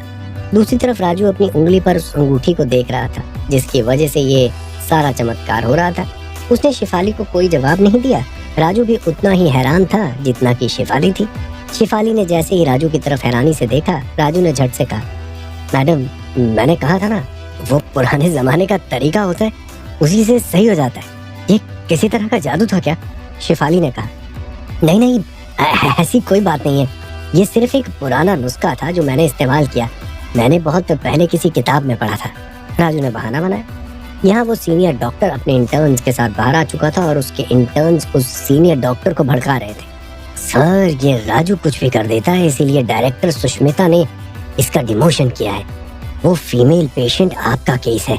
अगर उस राजू की ऐसी ऊटपटांग हरकतों की वजह से उस पेशेंट को कुछ हो गया तो बात आप पर आ जाएगी। ये सुनकर वो सीनियर डॉक्टर और भी ज्यादा भड़क गया और उसने कहा, इस लड़के को सिर्फ एक इंसान ठीक करके रखता है। डॉक्टर राकेश कहाँ है? उनमें से एक इंटर्न ने कहा, सर, मैंने उन्हें नर्स सेक्शन की तरफ जाते हुए देखा था जब हम लोग यहाँ आ रहे थे। सीनियर डॉक्टर राकेश से मिलकर राजू के खिलाफ कुछ एक्शन लेना चाहता था, इसीलिए उसने कहा, ठीक है। ये कहकर वो डॉक्टर सीधा नर्स सेक्शन की तरफ जाने लगा, जहाँ शिफाली को बार बार राजू के इस अजीबोगरीब ट्रीटमेंट पर ताज्जुब हो रहा था। उसने एकदम से राजू की तरफ देखा और पूछा, तुमने सचमुच वो रिसर्च पेपर चोरी किया है क्या, जिसके बारे में वो इंटर्न्स कह रहे थे? बिल्कुल नहीं, राजू ने कहा। तो फिर तुम्हें फंसाया क्यों गया? शिफाली ने पूछा। क्या बताऊं? ये कहकर राजू चुप हो गया। वो अपनी पर्सनल बातें किसी पेशेंट से शेयर नहीं करना चाहता था और ना ही राकेश के खिलाफ कुछ कहना चाहता था, क्योंकि वो डीन का बेटा था। पता नहीं वो यहाँ कुछ कहेगा, फिर बाहर कुछ निकलेगा और फिर कुछ की कुछ बात बनेगी। पहले से ही राजू को काफी सारी परेशानियां देखनी पड़ी थी। राजू ने गहरी सांस ली और फिर कहा, ठीक है, तो मैं चलता हूँ। अगर आपको किसी और चीज की जरूरत होगी तो मुझे बुला लीजिएगा। ये कहकर राजू वहां से जाने लगा। फिर दरवाजे के पास जाकर वो एकदम से रुका। राजू के मन में कोई बात आई। वो वापस शिफाली के पास आया और उसने थोड़ा हिचकिचाते हुए कहा, अगर हो सके तो मेरी एक मदद कर दीजिए। शिफाली ने पूछा, हाँ बोलो। राजू ने कहा, देखिए, मुझे यहाँ पर बदनाम करने की कोशिश की जा रही है। मेरी नर्स की ड्यूटी में भी किसी न किसी तरीके से कोई कमी निकालेंगे। मुझे आपकी मदद करनी थी तो मैंने कर दी। बदले में क्या आप मेरे सीनियर्स को बोलकर अपनी ड्यूटी में मुझे रख सकती हो? अगर मैं आपके पास ही ड्यूटी दूंगा तो शायद मेरी कंप्लेंट का मौका किसी को नहीं मिलेगा। शिफाली ने मुस्कुराते हुए कहा, डोंट वरी, मैं बोल दूंगी, तुम यहीं पर ड्यूटी करना। शिफाली ये नोटिस कर रही थी कि राजू उससे आंखें मिलाकर बात नहीं कर रहा था। शिफाली ने पूछा, तुम आंखें क्यों नहीं मिला रहे हो? राजू को थोड़ी हेजिटेशन हो रही थी। शिफाली बहुत ही ज्यादा खूबसूरत थी, 0 फिगर, काले लंबे घने बाल, नीली सी आंखें। न जाने क्यों राजू ऐसी लड़कियों के सामने नर्वस हो जाया करता था, पर इस बात को शायद शिफाली ने समझ लिया। इसीलिए राजू को छेड़ने के लिए शिफाली ने कहा, वैसे मैं तुम्हारा शुक्रिया अदा करना चाहती हूँ। नहीं, इसकी कोई जरूरत नहीं है। शिफाली ने हल्का सा आगे झुक कर कहा, नहीं नहीं, मैं सीरियस हूँ, मुझे सच में तुम्हारा शुक्रिया अदा करना है, बताओ ना कैसे करूँ। शिफाली ने डीप नेक की टी शर्ट पहनी हुई थी, जिसकी वजह से उसकी बॉडी और भी ज्यादा एक्सपोज होने लगी। राजू के शरीर में हरकतें होने लगी। राजू एकदम से घबरा गया और शर्म के मारे उसके कान लाल होने लगे। राजू ने हेजिटेट होते हुए कहा, मैडम मैं अभी आता हूँ। ये क्या कर राजू जल्दी से मुड़ा और उस रूम से जल्दी से भाग गया। शिफाली के जोर से हंसने की आवाज उसके कानों में आ रही थी। शिफाली को राजू बहुत ही दिलचस्प इंसान लगा था। वो राजू के बारे में और भी जानना चाहती थी। उसने अपना फोन निकाला और एक नंबर डायल किया। पहले ही रिंग पर ही किसी ने फोन उठा लिया। शिफाली ने कहा, मेरे पास एक नर्स आया था जिसका नाम रजनीश है, उसके बारे में मुझे 3 मिनट के अंदर सारी डिटेल निकाल कर बताओ। दूसरी तरफ से एक लड़की की मधुर आवाज आई, जी मैडम। शिफाली ने फोन काटा ही था कि 1 मिनट के बाद उसके फोन पर एक मैसेज आया जिसमें राजू के बारे में सारी डिटेल लिखी हुई थी। शिफाली को पता चला कि राजू के पिता का कोई अता पता नहीं, एक माँ है जो काम करके राजू को पढ़ा लिखा रही है। हॉस्पिटल के मैनेजमेंट ने पनिशमेंट के तौर पर उसकी नर्स की ड्यूटी लगाई है, वगैरह वगैरह। शिफाली वो मैसेज पढ़ रही थी कि तभी अचानक से वार्ड का दरवाजा खुला और एक डॉक्टर बड़े कॉन्फिडेंस से अंदर आया। उसकी नाक के ऊपर पट्टी लगी हुई थी। ये राकेश था। राकेश ने खुद को इंट्रोड्यूस करते हुए कहा, हेलो मिस शिफाली, मेरा नाम राकेश है, डॉक्टर राकेश। मुझे अभी अभी डॉक्टर दिनेश से पता चला कि कोई नर्स आपके केस के साथ छेड़छाड़ कर रहा है। आपका केस डॉक्टर दिनेश को दिया गया था। शिफाली ने राकेश को ऊपर से नीचे तक देखते हुए कहा, ऐसा कुछ नहीं है, मैंने खुद अलाउ किया था। उसका नाम डॉक्टर रजनीश है। डॉक्टर रजनीश वो वही है जिसने मेरा रिसर्च पेपर चोरी किया था। आपको पता नहीं है, वो 1 नंबर का चालबाज है और 1 नंबर का नौसिखिया भी। आपके साथ गलत ट्रीटमेंट कर देगा तो इसका कौन जिम्मेदार होगा। शिफाली को राकेश की बातों से समझ आ रहा था कि राकेश का राजू से कुछ पर्सनल प्रॉब्लम है। उसने अब बात करने का अपना एटीट्यूड बदल दिया। वैसे मुझे तो नहीं लगता कि वो नौसिखिया है। और रही बात ट्रीटमेंट की, शिफाली ने अपना पैर दिखाते हुए कहा, यहाँ पर एक मार्क था, मुझे बहुत पहले गहरी चोट लगी थी, बहुत ट्रीटमेंट करवाए लेकिन निशान नहीं जा रहा था, और उसने देखते ही देखते ये निशान पूरी तरह गायब कर दिया। मुझे नहीं लगता आपके पूरे हॉस्पिटल में कोई ऐसा डॉक्टर होगा जो ऐसा ट्रीटमेंट कर सकता है। इसके अलावा मान भी लीजिए अगर सचमुच मुझे कुछ हो जाए तो क्या आपका हॉस्पिटल रिस्पॉन्सिबिलिटी लेने के लिए तैयार होगा। जब शिफाली ने ये बात कही तो राकेश थोड़ा झेप गया। उसने हिचकिचाते हुए कहा, देखिए मैडम, मेरा मतलब वो नहीं था, मैं आपकी सेफ्टी के लिए कह रहा हूँ। इससे पहले कि राकेश और कुछ कहता, अचानक से रूम नंबर 301 का फिर से दरवाजा खुला और इस बार राजू अंदर आ गया। राजू ने जैसे ही राकेश को देखा वो एकदम से थम गया। बिना राकेश से नजर मिलाए सीधा शिफाली के पास गया और पूछा, आपको कुछ जरूरत है मैडम। शिफाली ने मुस्कुराते हुए राकेश की तरफ देखा और राजू से कहा, डॉक्टर राकेश का कहना है कि तुम नौसिखिया हो और मुझे तुम्हें अपनी ड्यूटी में नहीं रखना चाहिए। राजू ने राकेश की तरफ गुस्से से देखा और पूछा, तुमको चाहिए क्या, क्यों मेरे पीछे पड़े हो। राकेश भी राजू को गुस्से में घूर रहा था, लेकिन उसके चेहरे पर एक मुस्कुराहट थी। मेरी प्रॉब्लम तुम हो, और कोई दिक्कत। शिफाली के सामने जैसे ही राकेश ने ये बात कही वो समझ गई कि राकेश राजू के साथ बाहुबली जैसी हरकत कर रहा है और वो जानबूझकर राजू को बुली कर रहा है। राकेश ने शिफाली की तरफ देखकर कहा, मैडम मैं आपको सजेस्ट करूंगा कि आप इस नर्स को अपनी ड्यूटी पर नहीं रखें, बाकी आपकी मर्जी। शिफाली ने राकेश का तो कोई जवाब नहीं दिया, लेकिन राजू की तरफ देखकर कहा, ये जो हो रहा है इसकी कोई लिमिट नहीं है, तुम जितना अलाउ करोगे उतना ही होता चला जाएगा। शिफाली क्या कह रही थी ये राजू को समझ आ रहा था, लेकिन राकेश थोड़ा कंफ्यूज लग रहा था। राजू इस बात को समझ रहा था कि शिफाली उस टॉर्चर की बात कर रही है जो राकेश उस पर किए जा रहा था। कभी कभी आगे बढ़कर हिम्मत दिखाने की जरूरत होती है। रिजल्ट बाद में पता चलेगा, लेकिन कम से कम बाद में तुम्हें पछतावा तो नहीं रहेगा कि तुमने वक्त पड़ने पर हिम्मत नहीं दिखाई। राकेश अभी भी कंफ्यूज था, लेकिन राजू को शिफाली के कहने पर हिम्मत आ गई थी। राजू ने राकेश से कड़क आवाज में कहा, अगर तुम्हारा यहाँ पर कोई काम नहीं है तो चले जाओ। मिस शिफाली के डॉक्टर मिस्टर दिनेश हैं और यहाँ पर मेरी ड्यूटी है। आपका कोई काम नहीं है, प्लीज आप बाहर चले जाइए। राकेश को राजू का ये एटीट्यूड बहुत सरप्राइजिंग लगा। उसने हैरानी से कहा, क्या कहा तूने? अब राकेश तू तड़ाक पर उतर आया, लेकिन राजू को भी हिम्मत आ चुकी थी और उसने अपनी आवाज थोड़ी और कड़क करते हुए कहा, मैंने कहा बाहर चले जाओ। एक बार में समझ नहीं आती क्या कोई बात? जैसे ही राजू ने ये बात कही, राकेश ने सीधा राजू के ऊपर हाथ उठाना चाहा, लेकिन राजू ने उसका हाथ बीच में ही रोक कर उल्टे हाथ का एक थप्पड़ राकेश को लगा दिया। राकेश का दिमाग एकदम से सुन्न पड़ गया। उसे यकीन नहीं आया कि राजू की इतनी हिम्मत कैसे होगी। तेरी इतनी हिम्मत, तूने मेरे ऊपर हाथ उठाया? ये कहकर राकेश ने राजू का गला पकड़ लिया और फिर उसे मारने के लिए जैसे ही उसने अपना घुसा था ना, शिफाली ने बीच में कहा, खबरदार जो ऐसी हरकत की यहाँ पर, मैं मौजूद हूँ। मेरे सामने अगर वायलेंस हुआ तो तुम्हारा लाइसेंस हमेशा के लिए रिवोक करवा दूंगी। ये सुनकर राकेश एक पल के लिए थम गया। वो मन ही मन ये सोच रहा था कि आखिर कौन है ये पेशेंट जो इतना कॉन्फिडेंस के साथ कह रही है कि वो उसका लाइसेंस रिवोक करवा सकती। राकेश ने उसकी तरफ देखते हुए पूछा, कौन हो तुम? शिफाली ने गुर्राते हुए राकेश की आंख में देखा और कहा, मैं वो हूँ जिसे ऑफेंड करने की हिम्मत तुम्हारे पापा भी नहीं कर सकते। दीन के बेटे हो ना तुम? जाओ जाकर पता करो मैं कौन हूँ, समझ आ जाएगा। जैसे ही शिफाली ने ये बात कही, राजू भी एकदम से हैरान हो गया। राजू को ये तो पता था कि शिफाली एक वीआईपी पेशेंट है, लेकिन वो इतनी पावरफुल है ये उसे नहीं पता था। राकेश ने सोचा कि उसे इस मामले को जाने देना चाहिए और कॉम्प्लिकेशंस बहुत ज्यादा बढ़ानी नहीं चाहिए। इसीलिए राकेश ने राजू का गला छोड़ा और चुपचाप वहां से चला गया। राकेश के जाने के बाद राजू ने शिफाली से कहा, थैंक यू, अगर आप इतना नहीं कहती तो मेरे अंदर हिम्मत नहीं आती। तुम इतना सहते क्यों? शिफाली ने कहा। राजू ने अपनी आंखें झुका ली। शिफाली ने कहा, मैं बताऊं तुम इतना क्यों सहते हो? राजू ने सर उठाकर शिफाली को देखा और वो सोचने लगा। उसके चेहरे पर कंफ्यूजन देखकर शिफाली ने कहा, तुम इतना ज्यादा सहते इसलिए हो क्योंकि तुम्हें लगता है कि तुम गरीब हो, तुम्हारे पास पावर नहीं है। लेकिन ये सब बातें बकवास है।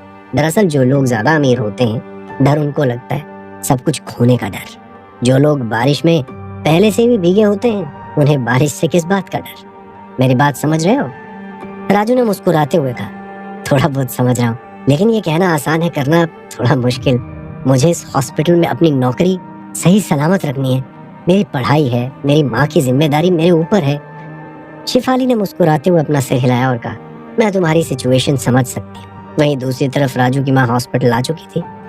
जानकी ने जब राजू को परेशान देखा था तो उसे यही लग रहा था कि जरूर राजू और तानिया के बीच कुछ हुआ था।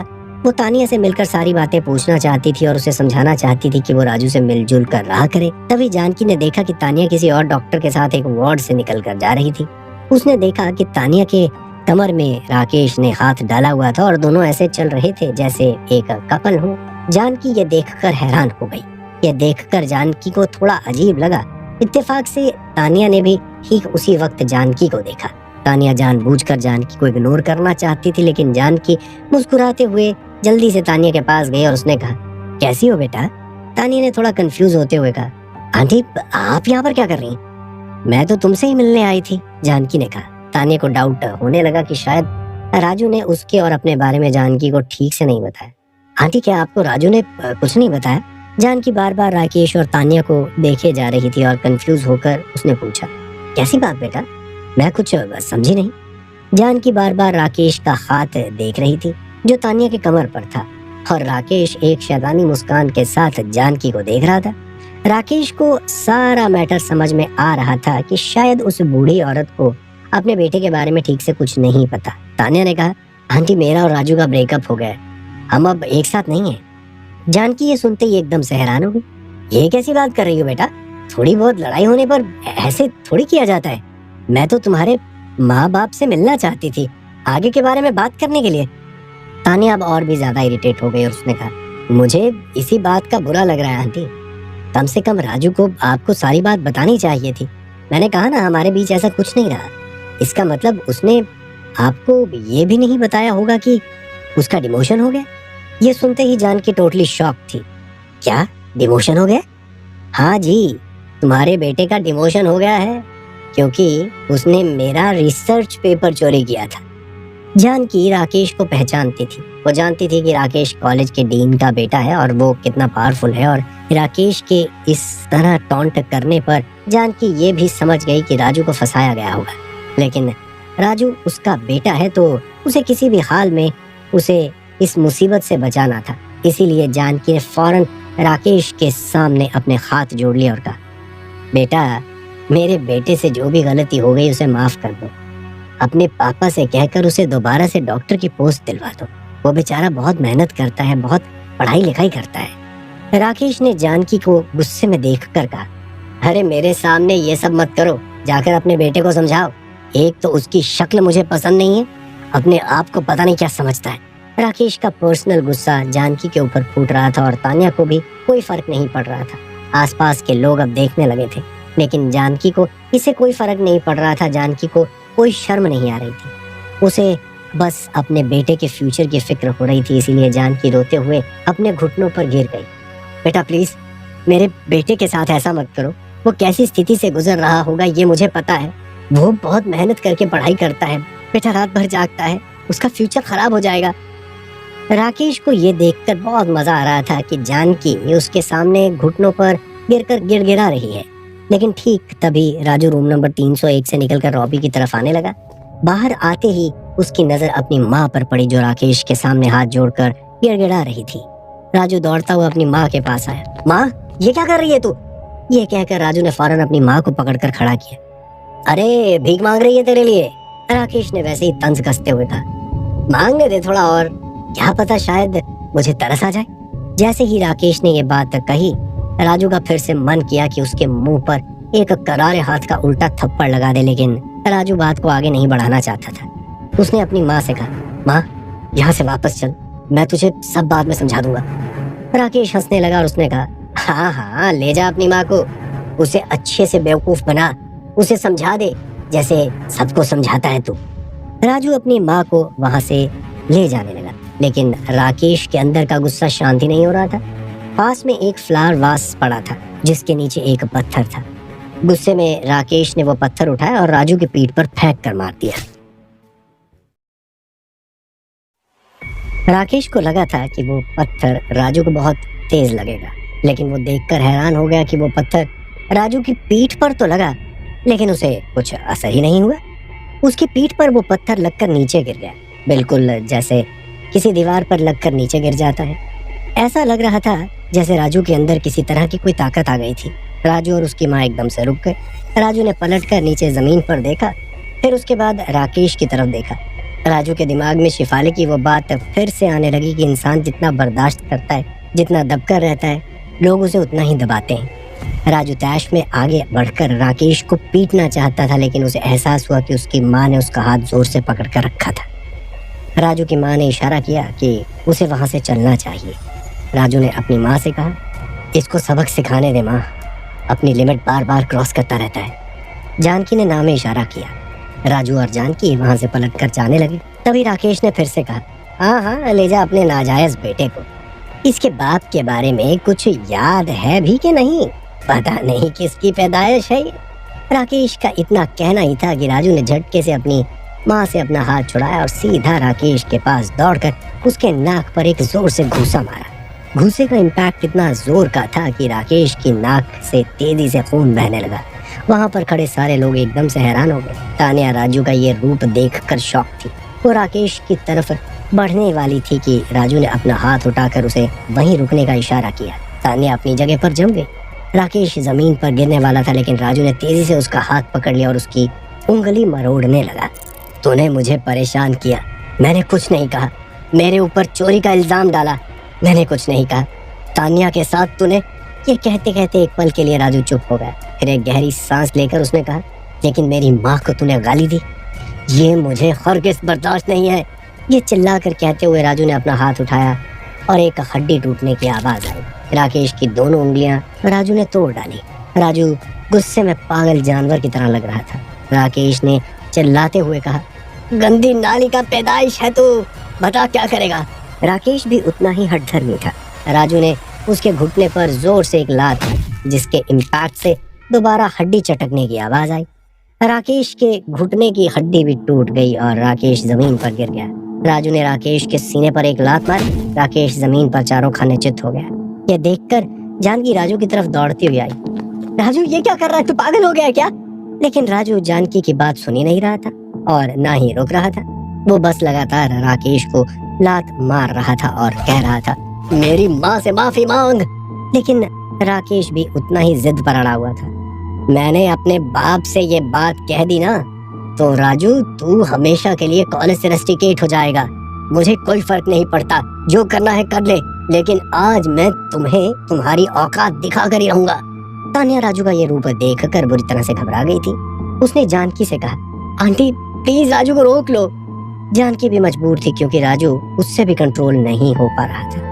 हॉस्पिटल का कोई भी स्टाफ इतनी हिम्मत नहीं कर पा रहा था कि वो आगे जाकर राजू को रोक ले। राजू बदल गया था। उसे आज अपने और अपनी माँ के लिए स्टैंड लेने में बहुत सेटिस्फैक्शन महसूस हो रही थी। राजू का राकेश पर हर एक बार उसके साथ की हुई हर एक बेइज्जती का बदला था और सबसे बड़ी बात उसकी माँ को दी हुई गाली थी।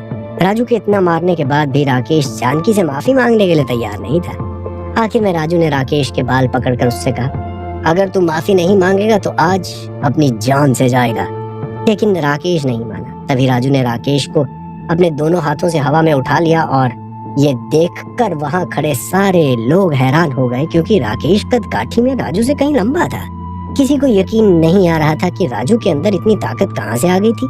राजू ने राकेश को जमीन पर पटक दिया और फिर उसका सर कुचलने के लिए राजू ने अपना पैर उठाया। राकेश को समझ आ गया था कि आज राजू उसे जान से मार सकता है, इसीलिए उसने हाथ जोड़कर सरेंडर करते हुए कहा, रुक जा राजू। ठीक उसी वक्त पीछे से एक आवाज आई, क्या हो रहा है? राजू एकदम से रुका और उसने पीछे मुड़कर देखा। वहाँ सुष्मिता खड़ी थी जो बहुत ही गुस्से में लग रही थी। सुष्मिता उन दोनों के पास आई और उसने राजू से पूछा, ये क्या हो रहा है राजू? तुम्हारा दिमाग खराब हो गया क्या? सुष्मिता ने राकेश को देखा। उसने देखा कि राकेश की उंगली टूटी हुई थी, कई सारी जगह से खून आ रहा था। वो जमीन पर ऐसे पड़ा था जैसे अधमरी लाश हो। लेकिन ऐसी हालत में भी उसने जैसे ही डायरेक्टर सुष्मिता को देखा, राकेश को ये लगा कि शायद उसके बचने का डायरेक्टर सुष्मिता ही एक रास्ता, इसलिए उसने जल्दी से हाथ जोड़ते हुए सुष्मिता से कहा, मैडम बचा लीजिए, देखिए ये पागल हो गया, मुझे जान से मार देगा। तानिया ने भी हाँ में हाँ मिलाते हुए सुष्मिता से कहा, हाँ मैडम सच में राजू पागल हो गया। तानिया राजू से बहुत ज्यादा डरी हुई थी।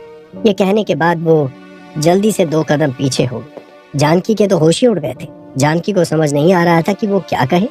वो जानती थी कि राजू का मेडिकल करियर खत्म हो गया था, यहाँ तक कि अब पुलिस केस हो सकता था, राजू जेल के अंदर भी जा सकता था।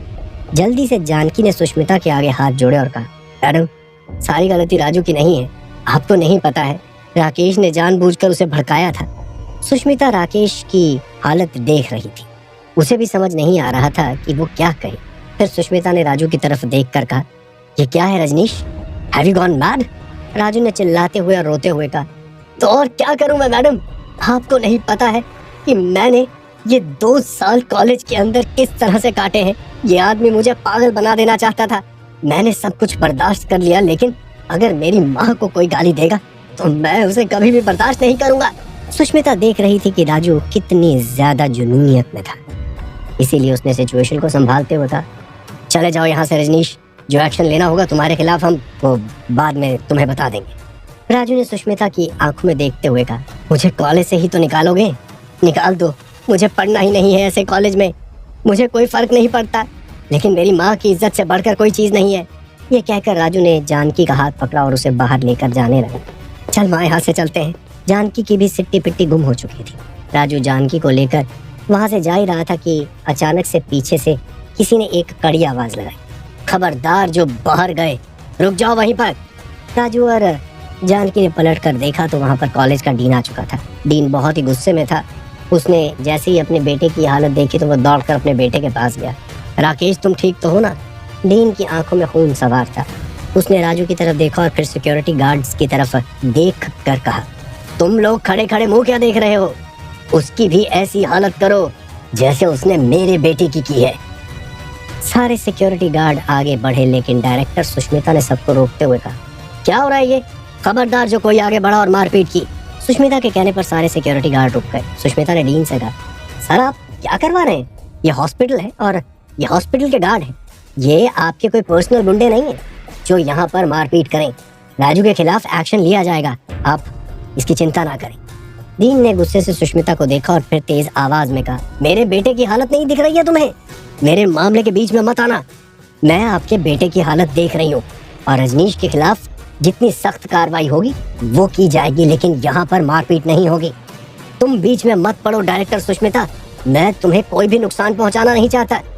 डीन ने ये बात सुष्मिता से कही, लेकिन सुष्मिता ने उससे पूछा, वरना क्या करेंगे आप? तभी डीन ने सिक्योरिटी गार्ड से कहा, तुम लोग खड़े खड़े मुंह मत देखो, जो भी होगा उसकी सारी जिम्मेदारी सबके सामने मैं अपने ऊपर लेता हूँ, लेकिन इस लड़के की भी वही हालत करो जो मेरे बेटे की हुई है। ये मैं ऑर्डर देता हूँ, वरना अपनी अपनी नौकरियों से हाथ धो बैठोगे। जब डीन ने ऐसी बात कही तो सारे सिक्योरिटी गार्ड्स आगे बढ़े। डायरेक्टर सुष्मिता जल्दी से उनके और राजू के बीच में आकर खड़ी हो गई। खबरदार जो किसी ने एक कदम भी आगे बढ़ाया, मैं अपने हॉस्पिटल में ये सब नहीं होने दूंगी। सुष्मिता ने कहा, अरे वाह, एक दिन में ही कुछ ज्यादा गहरा रिश्ता बन गया है तुम दोनों के बीच में। जब मेरे बेटे को ये राजू मार रहा था तो इस तरह क्यों नहीं आई उसे बचाने? आ जाती, लेकिन मैं उस वक्त यहाँ पर नहीं थी, लेकिन इस वक्त मैं हूँ और मैं अपने हॉस्पिटल में इस तरह की हरकतें नहीं होने दूंगी। आप यहाँ के डीन हैं, आपको भी ऐसी हरकतें करना शोभा नहीं देता। नियम और कानून के हिसाब से आप राजू पर एक्शन लीजिए। भाड़ में गए नियम कानून, डीन ने चिल्लाते हुए कहा। गार्ड्स, इस औरत को बीच से हटाओ। ये सब देखकर राजू ने सुष्मिता से कहा, मैडम आप हट जाइए, मैं इनको देख सकता हूँ। राजू के अंदर एक अलग ही कॉन्फिडेंस था। ऐसा लग रहा था जैसे वो सचमुच में उन सारे गार्ड्स को अकेले ही चारों खाने चित कर देगा। यान की घबराई हुई थी। इससे पहले कि गार्ड आगे बढ़ते अचानक से लॉबी का दरवाजा खुला, एक लंबा चौड़ा आदमी अंदर आया। क्या हो रहा है ये? राजू ने देखा कि ये वही आदमी था जो उसे पार्क में दिखाई दिया था। ये उस बूढ़े आदमी के साथ खड़ा उसका बॉडीगार्ड था। मिस्टर शिवा? डीन ने शिवा को देखते ही हैरानी से कहा। डीन जल्दी से शिवा के पास गया और उसने हाथ जोड़कर कहा, सर आप यहाँ क्यों आ गए? क्या यहाँ पर कोई एडमिट है? अगर ऐसी बात है तो मुझे बता देते, आपको यहाँ आने की तकलीफ क्यों करनी पड़ी? राजू एकदम से हैरान हो गया। क्या यह आदमी सचमुच इतना ज्यादा पावरफुल था? लेकिन शिवा डीन की तरफ देख ही नहीं रहा था, वो सिर्फ राजू की तरफ देख रहा था। उसने मुस्कुराते हुए कहा, रजनीश कैसे हो तुम? तुम्हारे बारे में पता लगाते थोड़ा वक्त लग गया। यह कहकर शिवा आगे आया और उसने राजू की तरफ हाथ बढ़ाते हुए कहा, तुमसे दोबारा मिलकर बहुत खुशी हुई। राजू हैरान था। डायरेक्टर सुष्मिता भी समझ नहीं पा रही थी कि यह क्या हो रहा है। राजू ने अपना हाथ बढ़ाया और उससे हाथ मिला लिया। क्या तुम इस वक्त फ्री हो? शिवा ने राजू से पूछा। राजू ने सिक्योरिटी गार्ड्स की तरफ इशारा करते हुए कहा, नहीं फिलहाल तो मैं थोड़ा बिजी हूँ। शिवा ने उन सिक्योरिटी गार्ड्स की तरफ आंख दिखाते हुए जैसे ही देखा तो सारे सिक्योरिटी गार्ड्स झट से पीछे हट गए। ऐसे लग रहा था जैसे सब शिवा की पावर को पहचान रहे हैं। डीन को कुछ समझ नहीं आ रहा था कि शिवा और राजू का क्या कनेक्शन है। मिस्टर शिवा, आप इस लड़के को जानते हैं? डीन ने आगे बढ़कर पूछा। शिवा ने कहा, ऑफ कोर्स मैं जानता हूँ, लेकिन यहाँ पर हो क्या रहा है? डीन ने जमीन पर पड़े अपने बेटे राकेश की तरफ इशारा करते हुए शिवा से कहा, ये देखिए इस लड़के ने मेरे बेटे की क्या हालत कर दी है, मैं इससे अपने बेटे का बदला ले रहा हूँ। शिवा ने पहले गौर से राकेश को देखा और फिर बड़ी कैजुअल अंदाज में कहा, थोड़ा बहुत मारपीट ही तो हुई है, जान से तो नहीं मारा ना। इतनी सी बात के लिए चौधरी साहब के खास आदमी से बदला लोगे तुम? जैसे ही शिवा ने ये बात कही, डीन का मुंह हैरानी से खुला का खुला रह गया। राजू चौधरी साहब का खास आदमी? डीन को यकीन ही नहीं आ रहा था। राजू भी थोड़ा हैरान था ये सोचकर कि उसने तो सिर्फ एक बार उस बूढ़े आदमी के पोते की जान बचाई थी। शायद उसे ही सब चौधरी साहब कह रहे होंगे, लेकिन राजू उसका कोई खास आदमी तो नहीं था। लेकिन राजू ने देखा कि चौधरी का नाम सुनते ही डीन के पैर कांपने लगे। उसने कांपती हुई आवाज में कहा, क्या चौधरी साहब का खास आदमी है? शिवा ने राजू की तरफ देखकर कहा, मुझे चौधरी साहब ने भेजा है, कहा है अगर आपके पास वक्त हो तो वो आपसे मिलना चाहेंगे। शिवा की बात सुन डीन का सर चकरा रहा था। आखिर ये ऐसे कैसे मुमकिन था? चौधरी साहब कोई राह चलते मिडिल क्लास आदमी तो नहीं थे जो राजू जैसे मामूली लड़के के साथ तालमेल बढ़ाएंगे या उससे किसी तरह का कोई रिश्ता रखेंगे। हॉस्पिटल की लॉबी में खामोशी थी। सब लोग ये देखकर हैरान थे कि चौधरी साहब ने अपने खास आदमी को खुद राजू को बुलाने के लिए भेजा था। डीन से ये बात हजम नहीं हो रही थी। उसने थोड़े हिचकिचाते हुए शिवा से पूछा, आपको अच्छे से यकीन है ना कि ये वही लड़का है? हो सकता है कोई गलतफहमी हुई हो आपको। मुझे कोई गलतफहमी नहीं हुई है। चौधरी साहब के और मिस्टर रजनीश के पुराने ताल्लुकात हैं। उन्होंने खुद मुझे मिस्टर रजनीश को लाने के लिए भेजा है, शिवा ने कहा। डीन ये सुनकर स्पीचलेस हो गया। वो हैरानी से राजू को देखने लगा। राजू भी बड़ा कंफ्यूज था। हालात को देखते हुए राजू को यही सही लगा कि उसके शिवा के साथ चले जाने में भलाई होगी, क्योंकि माहौल कुछ ऐसा था जिसके हिसाब से अगले ही पल पुलिस आने वाली थी और उसका अरेस्ट होना तय था। इसके अलावा डीन उसके खून का प्यासा हो चुका था। राजू ने शिवा से कहा, मैं आपके साथ चलने के लिए तैयार हूँ। जानकी भी बात समझने की कोशिश कर रही थी। ये आदमी कौन था? उसे राजू से क्या काम था? ये सब सवाल उसके मन में आ रहे थे। इससे पहले कि वो कुछ बोलती, राजू ने शिवा से पूछा, अगर आपको एतराज ना हो तो क्या मैं अपनी माँ को भी साथ ले चल सकता हूँ? शिवा ने जानकी की तरफ देखा। उन्हें देखकर उसके चेहरे पर हल्की सी कंफ्यूजन आई, लेकिन फिर उसने रिएक्शंस को संभालते हुए फौरन कहा, हाँ बिल्कुल, क्यों नहीं। सब हैरान होकर ये सारा नजारा देख रहे थे और किसी की हिम्मत नहीं हो रही थी कि वो राजू को रोक सके। शिवा ने थोड़ा पीछे हटकर मेन डोर की तरफ इशारा करते हुए राजू और जानकी को आगे चलने के लिए कहा। ठीक तभी जमीन पर पड़ा राकेश चिल्लाते हुए बोला, डैड, इसे मत जाने दो। ये क्या कर रहे हैं आप देख नहीं सकते क्या किया उसने मेरे साथ। डीन एकदम से घबरा गया, क्योंकि उसने जैसे ही शिवा की तरफ देखा, शिवा घूरकर उसे ही देख रहा था। उसकी नजर के इशारे से ये साफ था कि वो डीन को अपने बेटे के मुंह पर लगाम लगाने को कह रहा था। डीन ने जल्दी से राकेश की तरफ घूमकर उसे चुप रहने का इशारा किया। राकेश को यकीन नहीं आ रहा था कि उसके पिता उसका साथ नहीं दे रहे थे। वो बहुत ज्यादा डर चुके थे। राजू और जानकी शिवा के साथ वहां से जा रहे थे कि राजू ने डायरेक्टर सुष्मिता की तरफ पलट कर देखा और कहा, थैंक यू मैडम।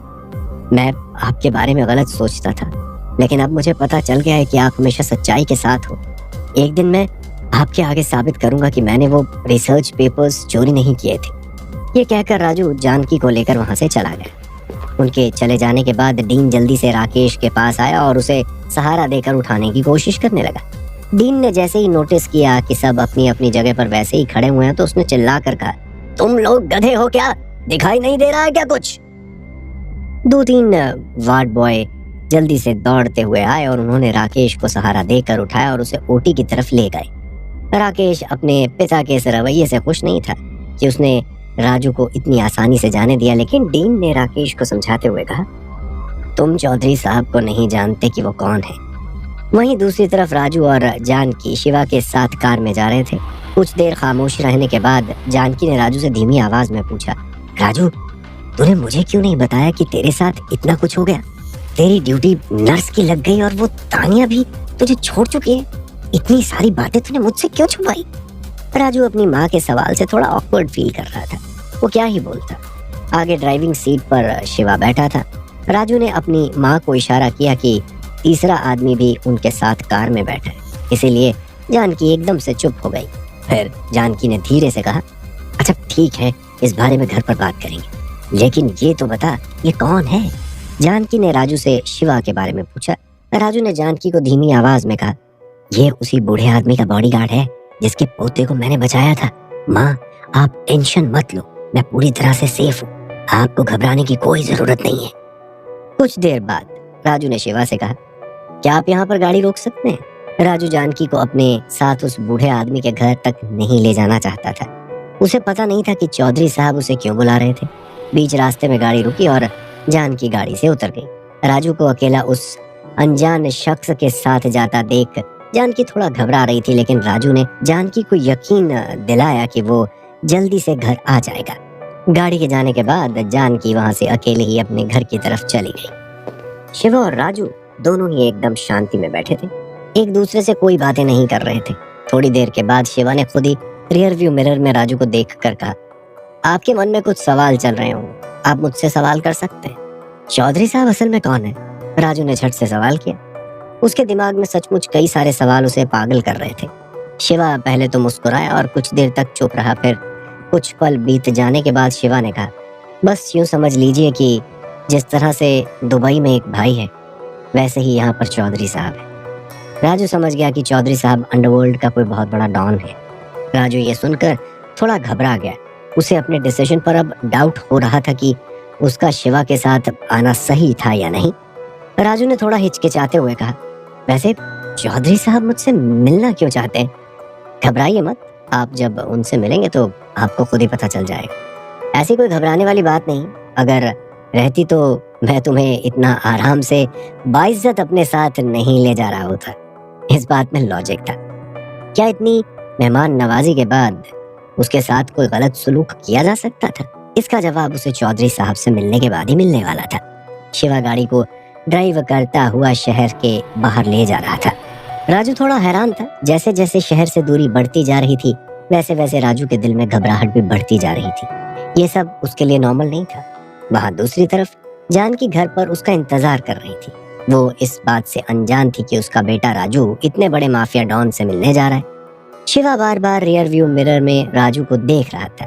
वो उसके चेहरे के हाव भाव से उसकी घबराहट को भी भाप पा रहा था, लेकिन शिवा ने उसकी बेचैनी को कम करने के लिए कुछ नहीं कहा। राजू ने चुपचाप बैठे हुए अपने मन ही मन में कई सारे प्लान भी सोच लिए थे। अगर उसके साथ वहां जाकर कुछ गलत हुआ या फिर किसी तरह की कोई परेशानी आई या फिर उसकी जान पर बनाई तो उसे क्या क्या करना होगा। राजू को इस बात की तसल्ली थी कि उसके पास उसकी वो जादुई अंगूठी थी, लेकिन जब उसने अपने मन ही मन में उस अंगूठी से बात करनी चाही तो वो अंगूठी राजू से कनेक्ट नहीं कर रही थी। उसने अपनी उंगली में पड़ी अंगूठी की तरफ देखा। उसे ऐसा लगा कि ऐन मौके पर वो और भी अकेला पड़ गया था। थोड़ी देर में ही शिवा ड्राइव करता हुआ गाड़ी एक पहाड़ी की तरफ ले गया। वो पहाड़ी के उस कच्ची सड़क पर गाड़ी चढ़ाने लगा। उस पहाड़ी पर कई सारे आलीशान मकान बने हुए थे जिस पर सिर्फ अमीर लोगों का गुजर बसर था और ये पहाड़ी काफी मशहूर थी। इससे पहले इस पहाड़ी पर सिर्फ जंगल हुआ करता था। एक से एक आलीशान मकान गुजर रहे थे और शिवा गाड़ी को पहाड़ी की ऊंचाइयों तक लगातार ले जा रहा था। आखिर में पहाड़ी की सबसे ऊंची चोटी पर शिवा ने एक बहुत ही आलीशान घर के सामने गाड़ी रोकी। शिवा राजू से पहले उतर गया और उसने राजू के लिए गाड़ी का दरवाजा खोला। राजू जैसे ही गाड़ी से उतरा, उसने देखा कि उस बड़े से आलीशान बंगले के मेन गेट पर 4 बॉडीगार्ड खड़े थे। उन हट्टे कट्टे लंबे चौड़े गार्ड्स ने शिवा को देखते ही सैल्यूट किया। फिर शिवा ने उनसे कहा, ये चौधरी साहब के मेहमान हैं, उनसे मिलाने लेकर आया। उन बॉडीगार्ड्स ने राजू की तलाशी ली और फिर अंदर जाने का इशारा किया। शिवा राजू को लेकर उस बंगले के अंदर गया। वो बंगलो बहुत ही लंबी चौड़ी जगह में फैला हुआ था। काफी लंबी दूरी तक तो सिर्फ उसका बगीचा था और उस बगीचे में एक से बढ़कर एक पेड़ थे। कई तरह के फूल थे, कई सारे झरने थे। इन सब के बीच शिवा राजू को बंगलों की तरफ ले जा रहा था। आखिर में उस बंगले के पीछे वाले बगीचे की तरफ शिवा जब राजू को ले गया तो उसने दूर से देखा कि एक खूबसूरत सा टेंट बना हुआ है जिसके नीचे पत्थर का एक चौक बना हुआ था और वहीं बूढ़ा आदमी यानी चौधरी साहब उस चौक के ऊपर किसी तरह की कोई नक्काशी का काम कर रहे थे। शिवा ने धीमी आवाज में राजू के कान में कहा, किसी तरह की कोई आवाज मत करना। जब वो काम कर रहे होते हैं तो उन्हें डिस्टर्बेंस बिल्कुल पसंद नहीं है। राजू खामोश रहकर ये सब देख रहा था। शिवा राजू को लेकर चौधरी साहब से थोड़ी दूरी पर खड़ा हो गया। चौधरी साहब की पीठ राजू की तरफ थी, लेकिन ऐसा लगा जैसे चौधरी साहब ने राजू और शिवा के वहां पर आने की आहट सुन ली थी। कैसे हो बरखुरदार? बिना मुड़े ही चौधरी साहब ने कहा। राजू शिवा की तरफ देखने लगा और शिवा ने आंखों ही आंखों में इशारा करके राजू को हिंट दिया कि चौधरी साहब उसी से बात कर रहे हैं। राजू ने जल्दी से अपना गला साफ किया और कहा, अब अच्छा हूँ सर, आप कैसे हैं? आने में कोई तकलीफ तो नहीं हुई? चौधरी साहब ने पूछा। नहीं सर, कोई तकलीफ नहीं हुई। कैसे हैं आप? चौधरी साहब ने नक्काशी करने का औजार नीचे रखा और राजू की तरफ मुड़े। वो मुस्कुरा रहे थे। चौधरी साहब के मुड़ने पर राजू ने उस नक्काशी को देखा जो चौधरी साहब कर रहे थे। नक्काशी को देखते ही राजू उसे पहचान गया, क्योंकि ये एक शेर था जो चौधरी साहब उस पत्थर के चबूतरे पर बना रहे थे। क्यों जियाकार बनो, सूदे फरामोश रहो, फिक्र फरदा न करो, महवे गमे तनगोश रहो। राजू ने उस शायरी की शुरू की 2 लाइनें पढ़ी। ये सुनते ही चौधरी साहब हैरान हो गए। तुम्हें शिकवा शायरी के बारे में पता है? दरअसल उस अंगूठी की वजह से राजू को उस शायरी के बारे में और उसकी सारी डिटेल्स पता हो गई थी। राजू ने कहा, इसे मशहूर शायर अल्लामा इकबाल ने 1909 में लिखा था और इसके बाद उन्होंने 1913 एक जवाब शिकवा शायरी भी लिखी थी। ये शेर काफी सारी भाषाओं में ट्रांसलेट किया गया है। इसमें शायर खुद से शिकवा कर रहा है कि उसने खुदा के लिए काफी कुछ किया लेकिन खुदा ने उसके लिए कुछ नहीं किया, और जवाब में खुदा की तरफ से एक शायरी है जिसमें खुदा बंदे को बता रहा है कि उसने कितनी लापरवाही की है। ये सारी चीजें सुनने के बाद चौधरी साहब मुस्कुराने लगे। वाह क्या बात है, मुझे नहीं पता था तुम शायरी की भी इतनी नॉलेज रखते हो। इसके बाद चौधरी साहब ने हंसते हुए शिवा से इशारा किया कि वो उनके लिए और राजू के लिए बैठने का बंदोबस्त करे। 2 कुर्सियां उसी बगीचे में रखी गईं। राजू और चौधरी साहब बैठे। शिवा भी वहीं पर हाथ बांधकर खड़ा हो गया। वो कुछ बोल नहीं रहा था। राजू इंतजार कर रहा था कि चौधरी साहब उससे क्या बोलेंगे, आखिर क्यों उसे इस तरह से बुलवाया है। चाय की चुस्की लेते हुए चौधरी साहब ने कहा, मुझे तुमसे एक मदद चाहिए राजू। राजू फिर से इंतजार कर रहा था ताकि चौधरी साहब अपनी बात पूरी करें। चौधरी साहब ने कहा, मैं 9 साल से दुनिया के तमाम डॉक्टरों के पीछे भाग रहा हूँ। आज तक किसी ने ये भी नहीं पता लगाया कि मुझे प्रॉब्लम क्या हुई है। हर तरह का टेस्ट, हर तरह की रिपोर्ट सब करवा कर देख लिया मैंने, लेकिन सारे डॉक्टर यही बोलते हैं कि शायद मुझे किसी तरह का वहम हो गया है। लेकिन उस दिन तुमने सिर्फ मेरी आंखों में देखकर ही कह दिया कि मुझे कोई सीरियस बीमारी है। मैं तभी समझ गया था कि मेरी ये जो सिचुएशन है उसमें सिर्फ तुम ही मेरी मदद कर सकते हो। मैंने तुम्हारे बारे में पता लगाया, तुम एक मेडिकल स्टूडेंट हो। ये सारी बात जब चौधरी साहब ने कह दी तो राजू ने बड़े गौर से चौधरी साहब को देखा और फिर कहा, आप बीमार लगते नहीं, आप तो पहले से ज्यादा हेल्दी दिखाई दे रहे हैं। चौधरी साहब ने कहा, यही तो प्रॉब्लम है, मेरी बॉडी सारी डॉक्टर्स को कंफ्यूज करके रख देती है। राजू चौधरी साहब को बहुत गौर से देखने लग गया। आप तो बिल्कुल ठीक लग रहे हैं चौधरी साहब, राजू ने बड़े गौर से चौधरी साहब को देखकर कहा। राजू को खुद भी यकीन नहीं हो रहा था कि आखिर उस दिन उसने उनकी आंखों में वो सीरियस बीमारी कहां से देख ली थी। आज तो वो इतने हेल्दी लग रहे थे जैसे किसी हट्टे कट्टे इंसान को भी पछाड़ देंगे। चौधरी साहब थोड़ा कंफ्यूज होते हुए बोले, लेकिन मुझे तो बीमार जैसा महसूस होता है। मुझे पता है कि मैं बीमार हूँ और मुझे ये भी पता है कि सिर्फ तुम ही हो जो इस बीमारी को ठीक कर सकते हो। चौधरी साहब की बात सुनकर राजू मुस्कुराने लगा और उसने शर्मिंदा होते हुए कहा, माफ कीजिएगा, शायद आप गलत इंसान पर भरोसा कर बैठे। मैं तो एक स्टूडेंट हूँ चौधरी साहब, और अभी अभी मैं कॉलेज से ही आ रहा हूँ। मेरी पढ़ाई अभी पूरी भी नहीं हुई है। हो सकता है मैंने ओवर कॉन्फिडेंस में आकर ऐसा कह दिया हो, यानी तुम मुझे ठीक नहीं कर सकते? चौधरी साहब ने थोड़ा सीरियस टोन में पूछा। शायद मैं नहीं कर सकता। राजू का जवाब सुनकर चौधरी साहब मुस्कुराने लगे और फिर उठ खड़े हुए। फिर अपने हाथ पीछे बांधकर राजू की तरफ पीठ करके बोले, ये गार्डन की दीवार देख रहे हो? जानते हो, यहाँ इस दीवार में कई सारे लोग दफन हैं जिन्होंने मुझे ना बोलने की हिम्मत की थी। राजू ये बात सुनकर झेप गया, उसके माथे पर पसीना आ गया। चौधरी साहब ने पलटकर उसकी तरफ देखकर कहा, और तुम यहाँ पर बैठे हुए हो, उसके नीचे भी एक लाश दफन है। क्या करूं, मुझे ना सुनने की आदत नहीं है। राजू अपने पैरों के नीचे देखने लगा और उसके पैर कांपने लगे। फिर उसने नजर घुमाई और देखा कि उस पूरे बगीचे में चौधरी साहब के कई सारे हट्टे कट्टे गार्ड तैनात थे। राजू जानता था कि वो अकेले इन सब से नहीं लड़ सकता था। चौधरी साहब, मेरा यकीन करिए, मैं झूठ नहीं बोल रहा हूँ, राजू ने घबराते हुए कहा। मैं तुम्हें कुछ नहीं कह रहा हूँ, मैं तो बस तुम्हारे साथ किस्सा शेयर कर रहा था, एक बात बता रहा था। लेकिन ये कहानी सुनाने का रीजन क्या है? इनडायरेक्टली आप ये कह रहे हैं कि अगर मैं आपका इलाज नहीं करूंगा तो आप मुझे जान से मार देंगे। चौधरी साहब ने राजू की तरफ मुड़कर देखा और फिर अनजान बनते हुए कहा, मैंने ऐसा कब कहा? मैंने तो ये कहा कि यहाँ पर कई सारे लोग दफन हैं। क्या तुम्हें मौत से डर लगता है? बिल्कुल लगता है, किसको नहीं लगेगा? राजू ने घबराते हुए कहा। बहुत सही कहा तुमने, मुझे भी मौत से बहुत डर लगता है। तब तो तुम्हें मेरी फीलिंग समझ में आती ही होगी, चौधरी साहब ने कहा। ये चौधरी साहब बहुत ही कमाल के आदमी थे। वो ना बोलते हुए भी बहुत कुछ बोल रहे थे। राजू इनकी बातों से समझ गया कि उनको मना करने का कोई फायदा नहीं है और राजू को अपनी जान खोने में कोई इंटरेस्ट नहीं था। राजू ने शिवा की तरफ देखा। शिवा मिर्जापुर वेब सीरीज के मकबूल की तरह बिना किसी एक्सप्रेशन के राजू को देख रहा था, जैसे चौधरी साहब के एक इशारे पर वो राजू का गला घोट देगा। कुछ सोचने के बाद राजू ने गहरी सांस ली और फिर कहा, ठीक है चौधरी साहब, मैं कोशिश करूंगा। राजू घबराता हुआ खड़ा हुआ और फिर उसने चौधरी साहब को कुर्सी पर बैठने का इशारा किया। चौधरी साहब कुर्सी पर बैठ गए। वो राजू की घबराहट देख सकते थे। उन्होंने राजू के पैर देखे जो कांप रहे थे। इसीलिए चौधरी साहब ने मुस्कुराते हुए राजू से कहा, राजू, तुम्हें इतना घबराने की जरूरत नहीं है। तुम सिर्फ मेरा पूरे कॉन्फिडेंस के साथ इलाज करो।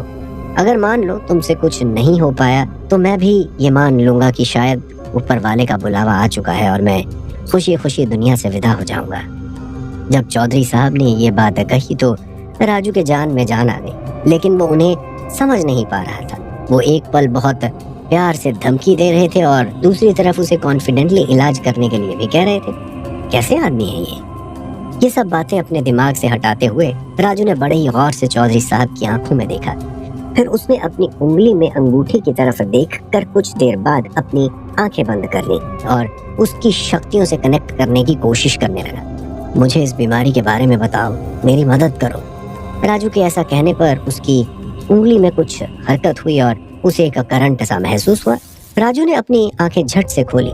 उसकी आंखों में ऐसी पावर आ गई थी जिससे वो चौधरी साहब के शरीर के अंदर तक किसी एक्सरे मशीन की तरफ देख सकता था। चौधरी साहब हैरानी से राजू की तरफ देख रहे थे। राजू ऐसा लग रहा था जैसे वो कोई दूसरी दुनिया में हो। उसे चौधरी साहब के शरीर के अंदर दौड़ रहे उनके खून, उनकी सारी नसें, सब कुछ साफ साफ दिखाई देने लगी। राजू ये देखकर हैरान हो गया कि चौधरी साहब के खून का रंग लाल नहीं था, बल्कि ये एक ऐसा रंग था जो आज से पहले राजू ने कभी देखा ही नहीं था। इस रंग को कोई नाम नहीं दिया जा सकता था। राजू ने मन ही मन कहा, ये क्या है?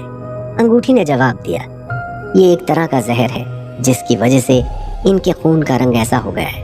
राजू ने अपनी आंखें झट से बंद की और फिर कुछ पलों के बाद खोली। उसने सीरियस टोन में चौधरी साहब से कहा, आपके खून में एक खतरनाक किस्म का जहर है जिसकी वजह से आप सफर कर रहे हैं। ये सुनते ही चौधरी साहब और शिवा की सिट्टी पिट्टी गुम हो गई। ये कैसी बात कर रहे हो? शिवा ने गुस्से में कहा। चौधरी साहब ने शिवा को चुप रहने का इशारा किया। और क्या देख सकते हो? चौधरी साहब ने राजू से कहा। अपना हाथ दिखाइए चौधरी साहब, राजू ने कहा। उन्होंने अपना दायां हाथ आगे कर दिया। राजू हैरान हो गया क्योंकि उनका हाथ इतना ठंडा था जैसे कोई बर्फ का टुकड़ा हो। राजू को अपने हाथ में इतनी ठंडक महसूस हुई कि राजू ने झट से उनका हाथ छोड़ दिया। वो कंफ्यूज था कि आखिर चौधरी साहब इतने लो टेम्परेचर पर जिंदा कैसे हैं। राजू के चेहरे पर शॉक देखकर चौधरी साहब मुस्कुराए और उन्होंने कहा, ये तो कुछ नहीं है, जरा दूसरा भी देख लो। राजू कंफ्यूजन में चौधरी साहब को देख रहा था। चौधरी साहब ने अपना दूसरा हाथ राजू की तरफ किया। जैसे ही राजू ने उनके हाथ को छुआ, राजू को तेज झटका लगा क्योंकि उनका दूसरा हाथ इतना गर्म हो रहा था कि राजू से वो हाथ पकड़ा ही नहीं गया। ऐसा लग रहा था जैसे उसने अपने हाथ में आग का अंगारा पकड़ लिया हो। राजू ने हाथ छोड़ दिया। बरखुरदार, मैंने कहा था ना, कोई मामूली बीमारी नहीं है मुझे। राजू खामोश पीछे जाकर कुर्सी पर बैठ गया। कुछ देर तक तो राजू यूं ही सोचता रहा। शिवा और चौधरी साहब दोनों ही राजू को बड़े गौर से देख रहे थे।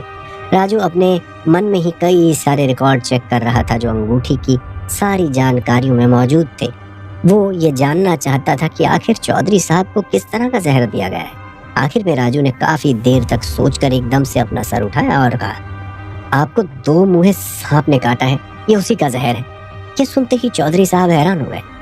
मुझे तो किसी सांप ने नहीं काटा, राजू ने कहा।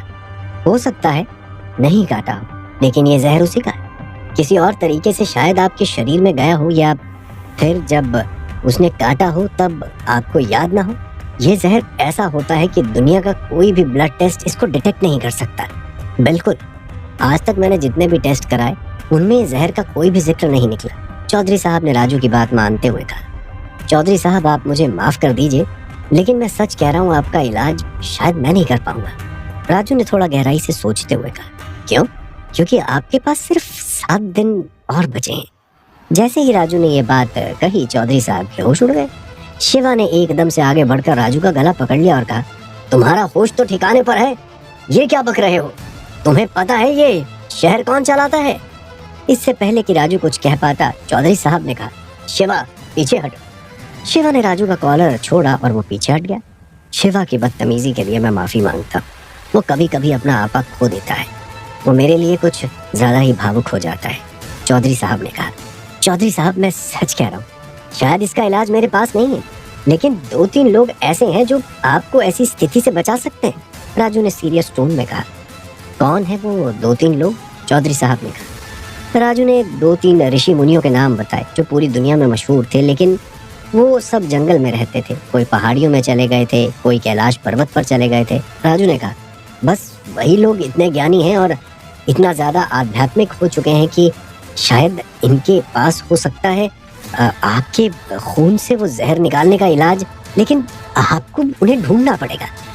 चौधरी साहब खामोश हो गए, वो गहरी सोच में पड़ गए। फिर कुछ देर के बाद उन्होंने कहा, ये लोग कहाँ मिलेंगे एग्जैक्टली? ये तो मुझे नहीं पता, आपको ढूंढना पड़ेगा, लेकिन 7 दिन के अंदर। ये कहकर राजू ने अपनी नजरें झुका ली। अचानक से चौधरी साहब जोर जोर से हंसने लगे। राजू हैरानी से उन्हें देखने लगा। वो मन में सोचने लगा, ये अचानक से चौधरी साहब को क्या हो गया? कहीं वो पागल तो नहीं हो गए? शायद यही मेरा अंत है, ये मुझे एक्सेप्ट कर लेना चाहिए, क्योंकि यहाँ पर मेरी जबरदस्ती नहीं चलेगी। ऊपर वाले से कौन जबरदस्ती करता है भला?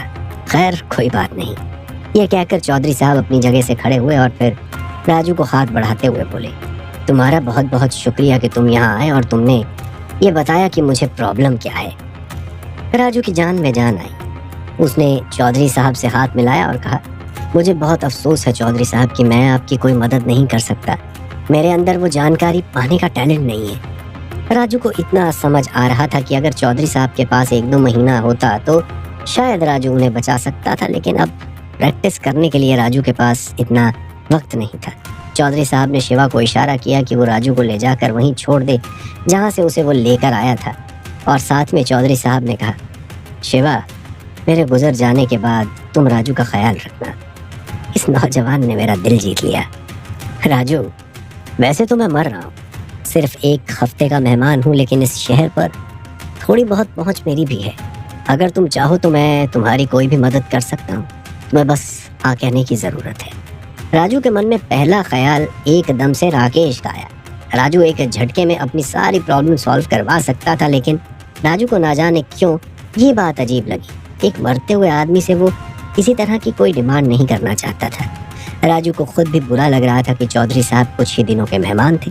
नहीं चौधरी साहब, मैं बिल्कुल ठीक हूँ और मैं दुआ करता हूँ कि शायद आपकी कंडीशन इम्प्रूव हो जाए और हम दोनों फिर से कभी मिले, राजू ने कहा। ये सुनते ही चौधरी साहब मुस्कुराए। शिवा राजू को लेकर वहाँ से जाने लगा था।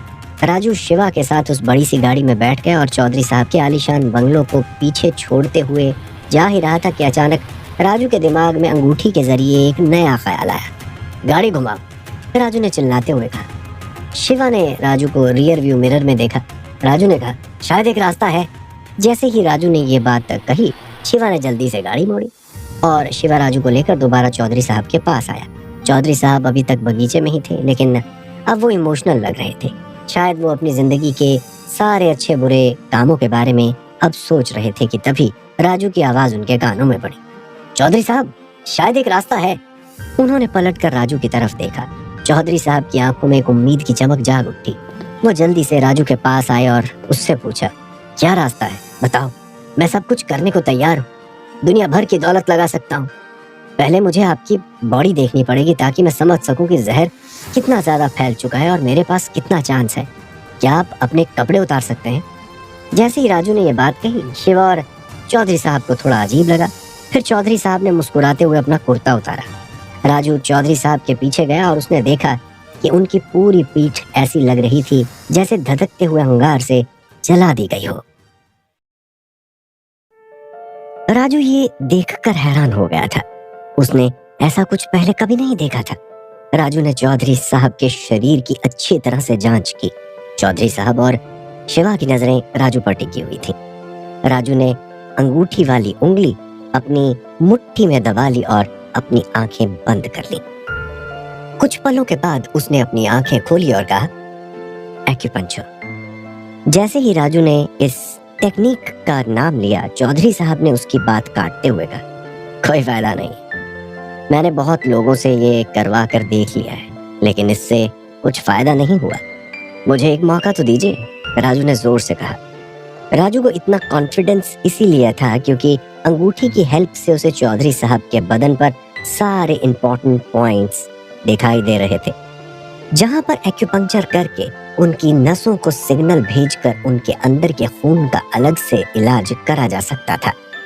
लेकिन उसके पहले उसे ये करना जरूरी था। मुझे एक्यूपंक्चर करने की अगर आप इजाजत नहीं देंगे तो मेरे पास इसके अलावा और कोई टेक्निक नहीं है। क्या इससे मैं ठीक हो जाऊंगा? चौधरी साहब ने पूछा। कुछ देर तक राजू चुप रहा। उसके चेहरे पर एक मायूसी थी। उसके बाद राजू ने कहा, देखिए, ठीक तो नहीं हो पाएंगे आप, लेकिन आपकी जिंदगी थोड़ी बढ़ सकती है। कितनी? चौधरी साहब ने पूछा। अभी 7 दिन के मेहमान हैं आप, लेकिन अगर मैंने ये थेरेपी कर दी तो शायद आपकी जिंदगी 1 महीने के करीब हो जाएगी। ये सुनकर चौधरी साहब हंसने लगे और उन्होंने सरकास्टिक टोन में कहा, ये तो बहुत बड़ी बात हो जाएगी। कहाँ 1 हफ्ते की जिंदगी और कहाँ 1 महीने की। रहने दो, मुझे करवाना ही नहीं है। उन्होंने अपना कुर्ता पहन लिया। उनका एकदम से एक्सप्रेशन सीरियस हो गया। उन्होंने झुंझलाते हुए राजू से कहा, यह जिंदगी भी कोई जिंदगी है? 1 हफ्ता बढ़ाकर 1 महीने कर दिया।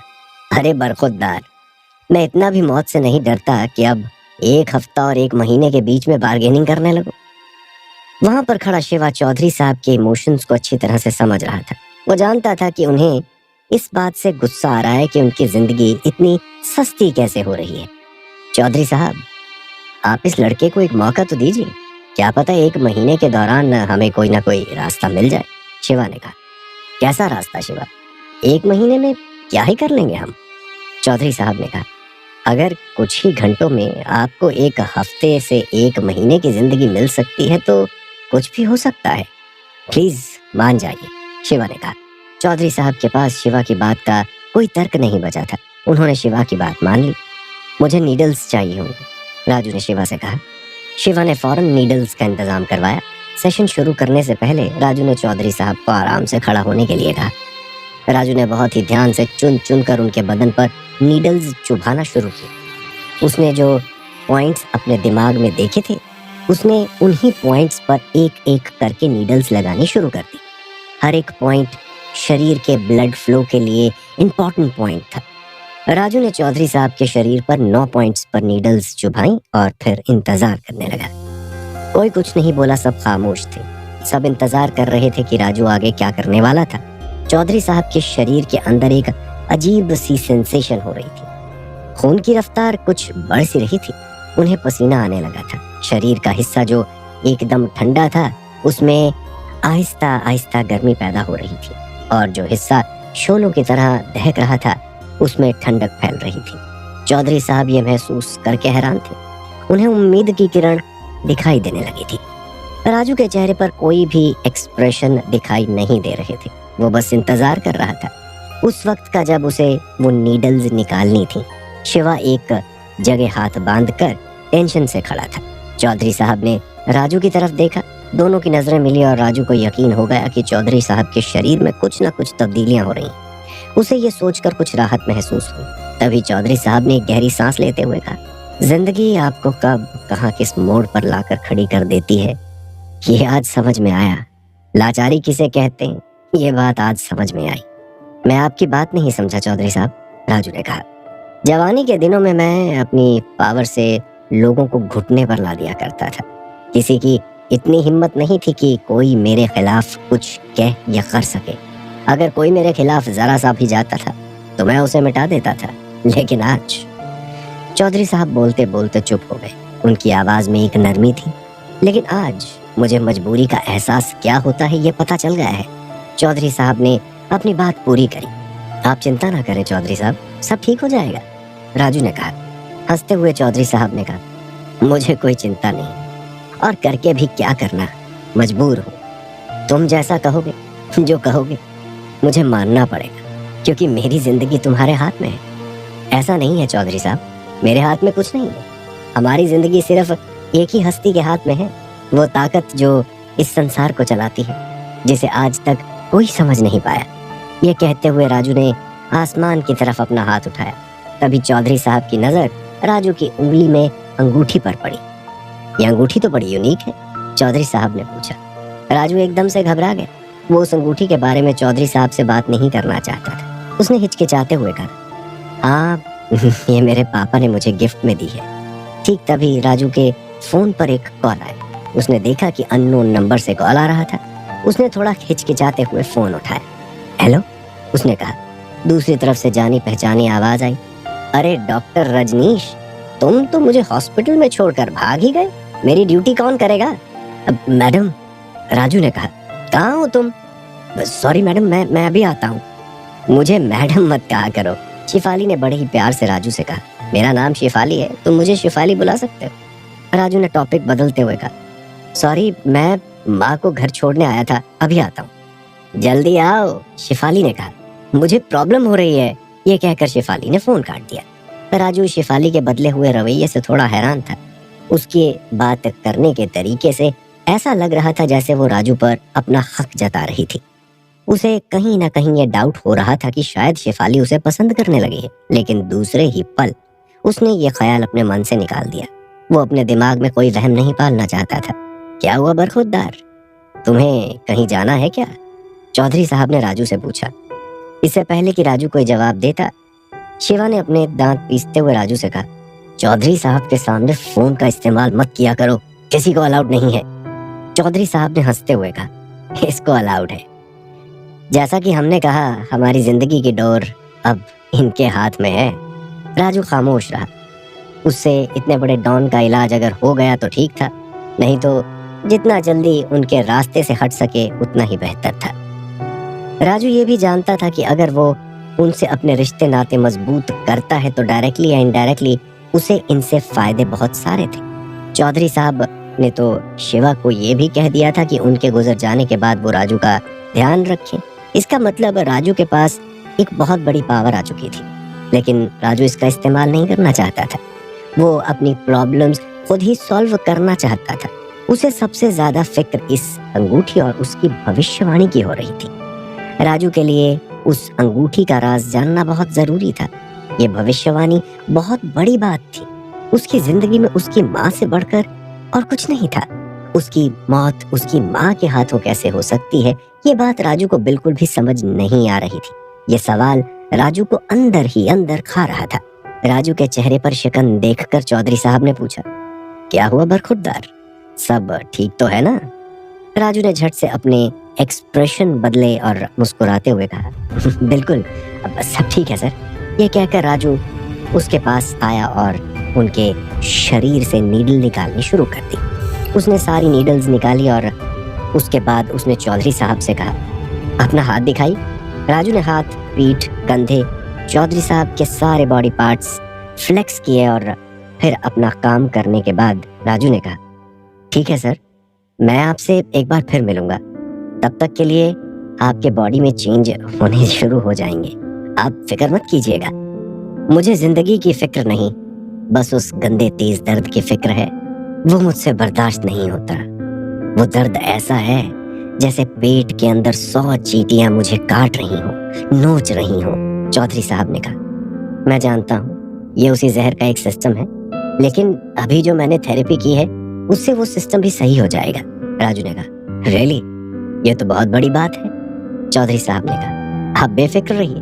राजू ने हल्के से मुस्कुराते हुए कहा। राजू शिवा के साथ हॉस्पिटल के लिए उसकी गाड़ी में निकल गया। सारे रास्ते शिवा बार बार रेयर व्यू मिरर में राजू को गौर से देख रहा था, जैसे वो उस पर शक कर रहा हो। राजू ने आखिर पूछ ही डाला, क्या बात है, सब ठीक तो है ना? तुम्हारा चौधरी साहब को ठीक करने का दावा सही है ना? शिवा ने कहा, आपको चौधरी साहब ठीक होते हुए दिखाई देंगे। ये पहली बार नहीं है जब डॉक्टर पर किसी ने शक किया हो। राजू ने मुस्कुरा कर कहा। शिवा ने अपनी नजरें घुमा ली और फिर सामने सड़क पर देखने लगा। राजू गाड़ी की खिड़की से बाहर शहर को देख रहा था और अपनी जिंदगी में चल रहे उतार चढ़ाव के बारे में सोच रहा था।